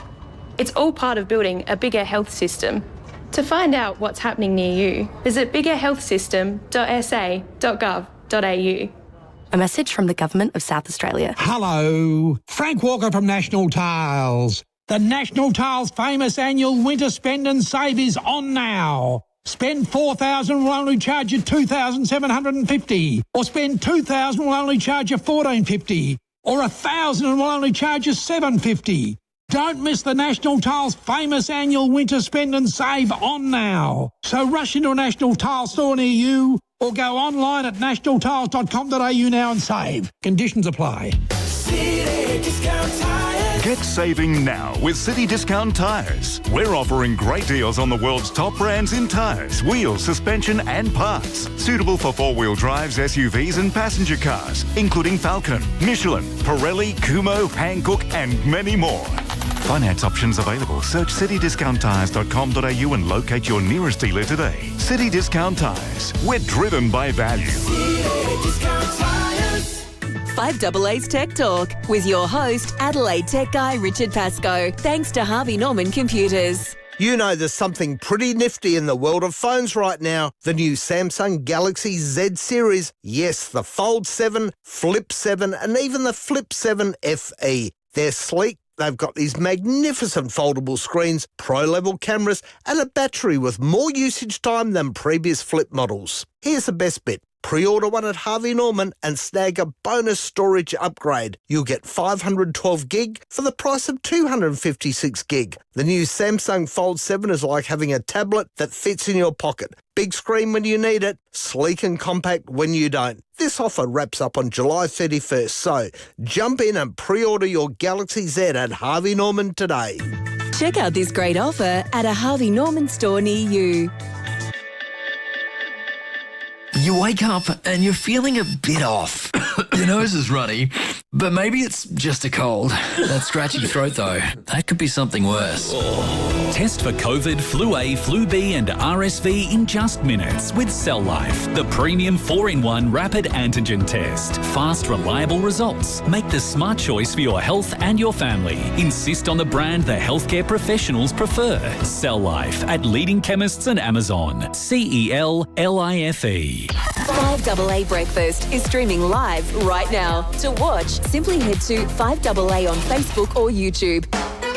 It's game on at Hyundai with offers on new and demonstrator models. Visit your participating Hyundai dealer today. David Penberthy and Will Goodings, 5AA Breakfast. 20 to 9, Feedback Friday in just a moment. If you know a remarkable South Australian over the age of 70, we want you to make sure they get recognised. We're on the search for 7 sensational South Australians over 70 who continue to achieve, lead and inspire. If you know someone who fits the bill, just go to 5AA.com.au. All thanks to ECH. Want more retirement living and home care service choice from the one provider? Get more choice with ECH. Speaking of feedback, an absolute mountain of feedback along these lines from Catherine, who I think speaks for the overwhelming majority of us here in South Australia. She described Mark Butler's comments about what the feds have done, re the algal bloom as, quote, a joke. She said, it's too little too late. It's nearly August. The algae's been a disaster for months. To talk about what's been happening for the last few weeks just goes to show that we don't rate in Canberra. Where's Albo? Good morning. Bit of feedback there. Friday today, Stick that in your pipe and smoke it. We're going to smeg Toaster and a whole bunch of Wallace tickets to give away. Dave, Tony and Matt are on the line for Feedback Friday. Questions derived from stories of the week. No wrong answers. Dave in South Brighton, good morning. Morning, guys. Dave, we heard from a few local businesses on the York Peninsula about the struggles they're facing due to the algal bloom at the moment. When was the last time you went to Yorks, Dave? I went to a mate's shack at Pines about a year ago, and we spent 4 or 5 days over there. And we had a guy with us that had never been down that way before, so we took him around to Tawny Point, and some of the great little breweries and wineries over there are fantastic. Barley Stack, Binder Cowie Brewery, love them. We asked the right guy that question, Dave. That was excellent. That's a good advertisement to get across. We also spoke to Matt Hutchinson this week, the Adelaide man walking the entire west coast of the United States, raising money for children's education. What's your favourite place to go in Adelaide for a really long walk? Well, long walks and my knees don't really agree. So my wife's a great walker. To be honest, you can't beat the beach at Brighton, Seacliff, along that area there. It's I local agree. for us. Brighton's awesome. I love walking along there. Parliament returned this week. For many, it was their first day of work. Do you remember your first day at your job, Dave? My first day at work, sure do. 16th birthday, started work as an apprentice plumber, and I wondered what the hell I got myself into. So, yeah. And you're still doing it, mate? Only occasionally. I pulled a pin about 18 months ago, but to be honest, I actually missed it, so I'm back doing 2 days a week, and great crew. I just love the customer contact, guys. That's the most important for me. Just lastly, Dave, give us a showdown tip. It's got to be the Crows. And I just hope, like you say, boys, the complacency hasn't set in. the Crows at their most dangerous when they've had a good win the week before and they think they're going to win. Yeah. Good on you, Dave. Thank you. Tony in Tennyson, good morning. Good morning. Tony, this is a good one for you because it's a bit coastal related. The Environment Minister, Murray Watt, finally visited South Australia this week. Can you recall a time that you were dragged somewhere you didn't want to go? No, I'll refuse to answer that one. Oh, that's fine. That's your prerogative. They call it in the US, pleading the fifth. Sounds like there's a story there, Tony. That's right. No, Tony. Sometimes not answering is answering. CJ's Bakery at Christie's Beach released their award-winning donut burger this week. Is that something you'd ever consider eating? Not into sweets, so I don't know. Yeah, it's partly sweet, it's partly savoury, but it's all disgusting from my perspective. Horrible. Tony, the UK is looking at reducing the voting age for a general election to 16. Do you remember who the Prime Minister and opposition leader were when you were 16? Yes, I think it was McMahon and Whitlam. Yeah. Good work. I tell you what, Tony, if that's the case, maybe you should have been allowed to vote at 16. Yeah, I'll say. You knew what you're talking about. That's good working backwards. And just lastly, Tony, doctors are pushing for a pay increase via protest next week. Stop work. Have you ever had a 30% pay rise, Tony? No. No. Never. Few have. They're kidding. Thank you, Tony. Let's go to Seacliff. Matt, good morning. Their union is kidding. Morning, Dave. Morning, Will. Matt, the dates for next year's Live Golf Adelaide have been released. Are you planning on getting along Valentine's Day weekend? Yeah, well, it would be good, but I'm not sure how that would go down with the distance. She reaches at the best of times, so yeah, we don't want to put fuel on the fire there, Matt. Also, speaking of things happening in Adelaide, Ed Sheeran coming down under again, playing at Adelaide Oval on the 5th of March next year. You got a favourite Ed Sheeran song, Matt?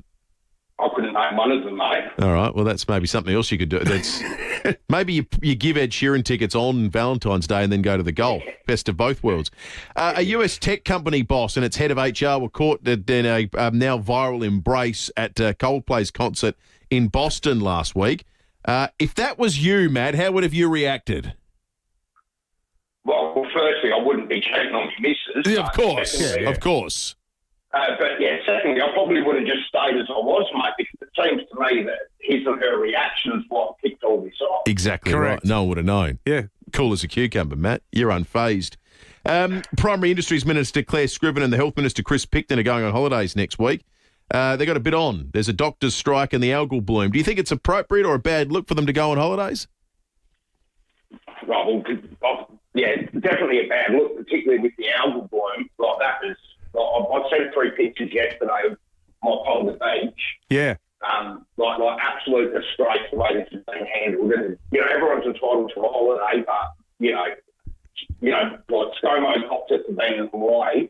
And to me, this is effectively the same thing. Yeah. Good on you, Matt. In fact, yesterday we were having a conversation about the Commonwealth Games mascot, Finny, I think it's Finny, the unicorn in Glasgow. And we thought, well, what would it be here? And I think we settled on Steve, the asphyxiated stingray. Yeah, that's right. And Greg sent us through what looks like an AI image that's been done up of what our Commonwealth Games mascot would be. And it's Steve, the asphyxiated stingray in a state of distress, but in cartoon form. So it's still fun.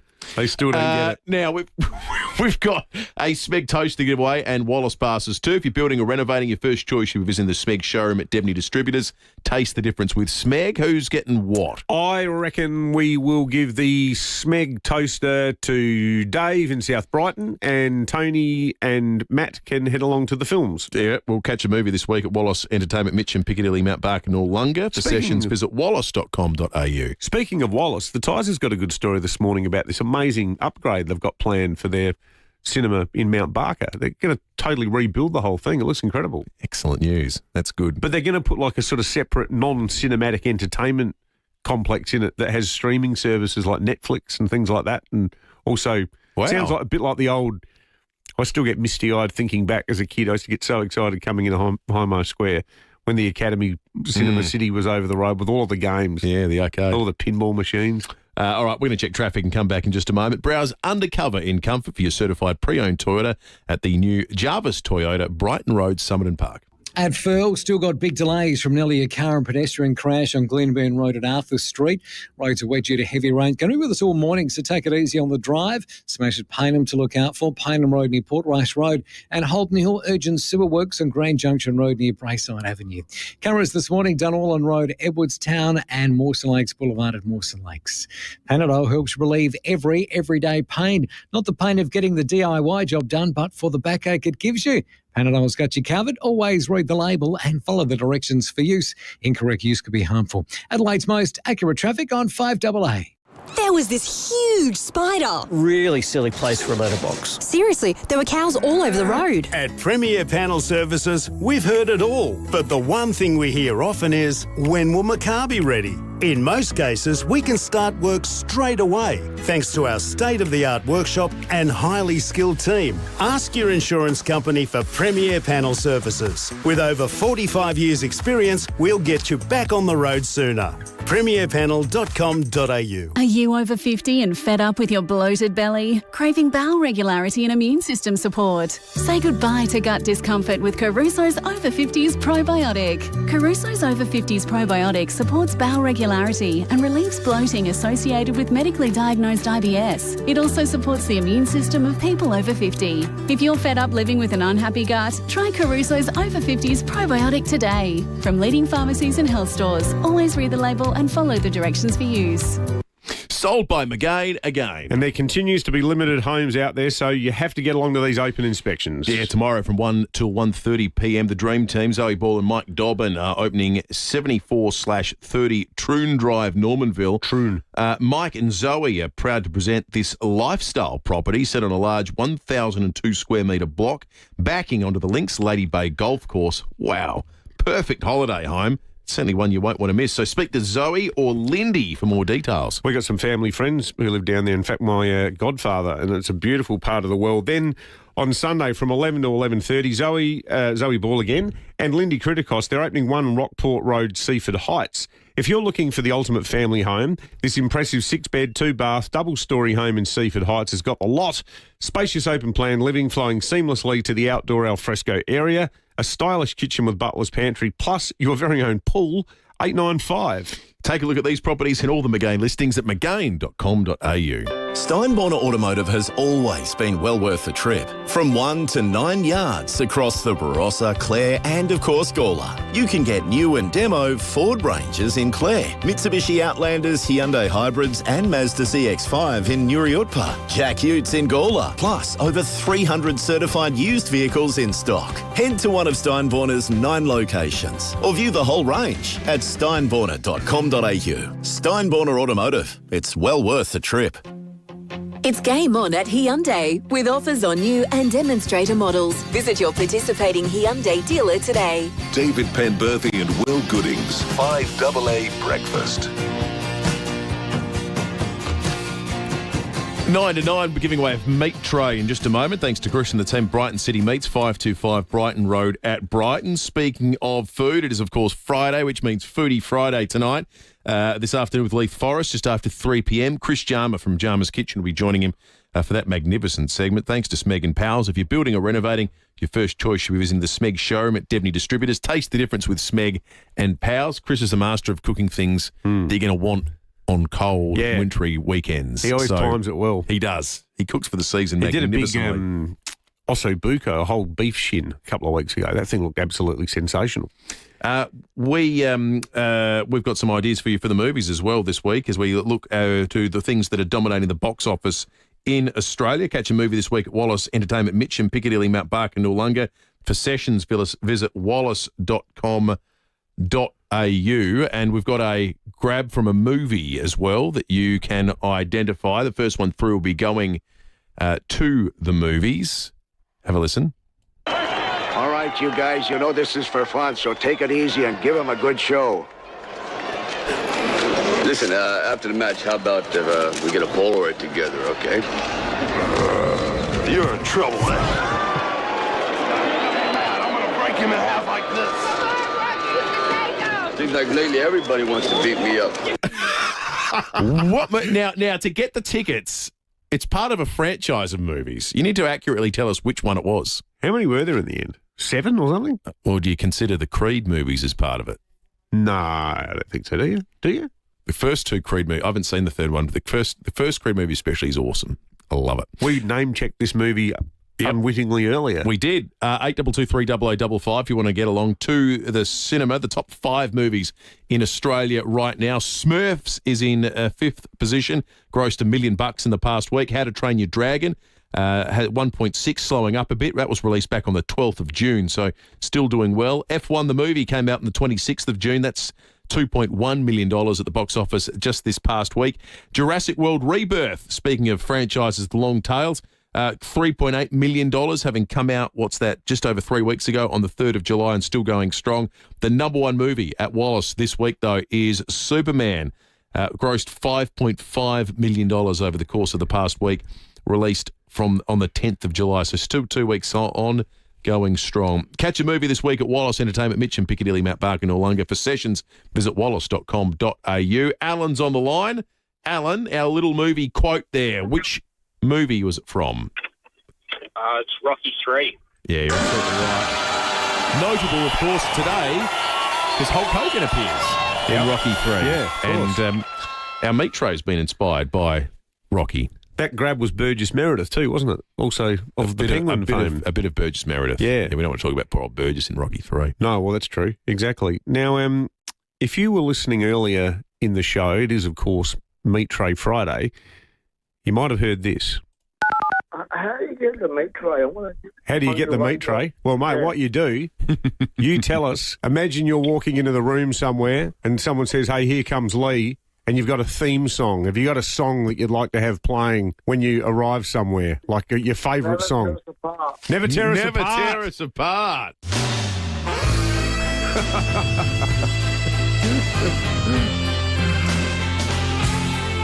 Well, we've got Lee on the line again. Hey, Lee, congratulations, mate. You've won the meat tray. Thank you. Is this the first time you've won one, mate? Yep. Hey, Mum, I won the meat tray, Mum. I won it.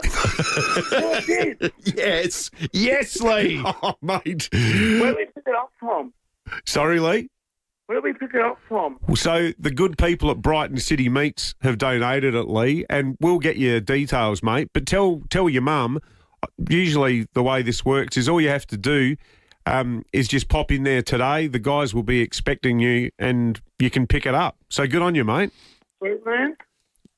We'll sort it out, Lee. We'll put you back to our producer and they'll sort out how you can get your hands on it. Of course, Lee, we spoke to in the context of the very sad story about Bedford going into voluntary administration. He's a worker there. And during that chat, he said, how do I win the meat tray? Well, that's how you do it. Done, Lee. If you don't ask, you don't win. But I hope Lee was listening too when we had the interview with the Premier, because it sounds like a lot of work is being done to make sure that Bedford doesn't fall over. But Lee, congratulations, mate. We can't think of a more worthy winner. All right, we'll round things out with Fuel Watch this morning. It's better to be a member with RAA Road Service. The cheap spots, diesel, $1.65, the Mobile North East Road at Hillcrest, $1.73 at the OTR Marion Road, Marion's not too bad either. Cheapest unleaded, mid-$1.50 is a really good price. The United Grange Road, Flinders Park, $1.56. Otherwise, $1.65, Mobile Commercial Road, Showdown Park, which caps a week where unleaded and diesel have been largely around the... You've been able to get it for about the same, depending on where you shop around Adelaide, which has been a unique feature since we've ever been doing Fuel Watch. It's better to be a member with RAA Road Service. Big thanks to Brighton City Meats. We love Meat Tray Friday. Yeah. We love the fact that we can shine a light on local small businesses, and who knows, maybe they'll have, steaks with American flags in them soon. Maybe not. Maybe not. Maybe the steak with the American flag in it will be a call to arms for the customers to buy any of the other steak that's in the window. But a lot of positive feedback too about Lee winning the meat tray. We can't think of a better winner at a time when there's 1,400 excellent South Aussies who are enduring a level of anxiety that they should not have had to endure. Let's hope that can be fixed, and that when we are back here broadcasting on Monday, we're bringing you the details of how the deal was done to make sure that these people continue to enjoy the dignity of work. Have a wonderful weekend. We'll catch you Monday morning from 6. Coming up next on 5AA.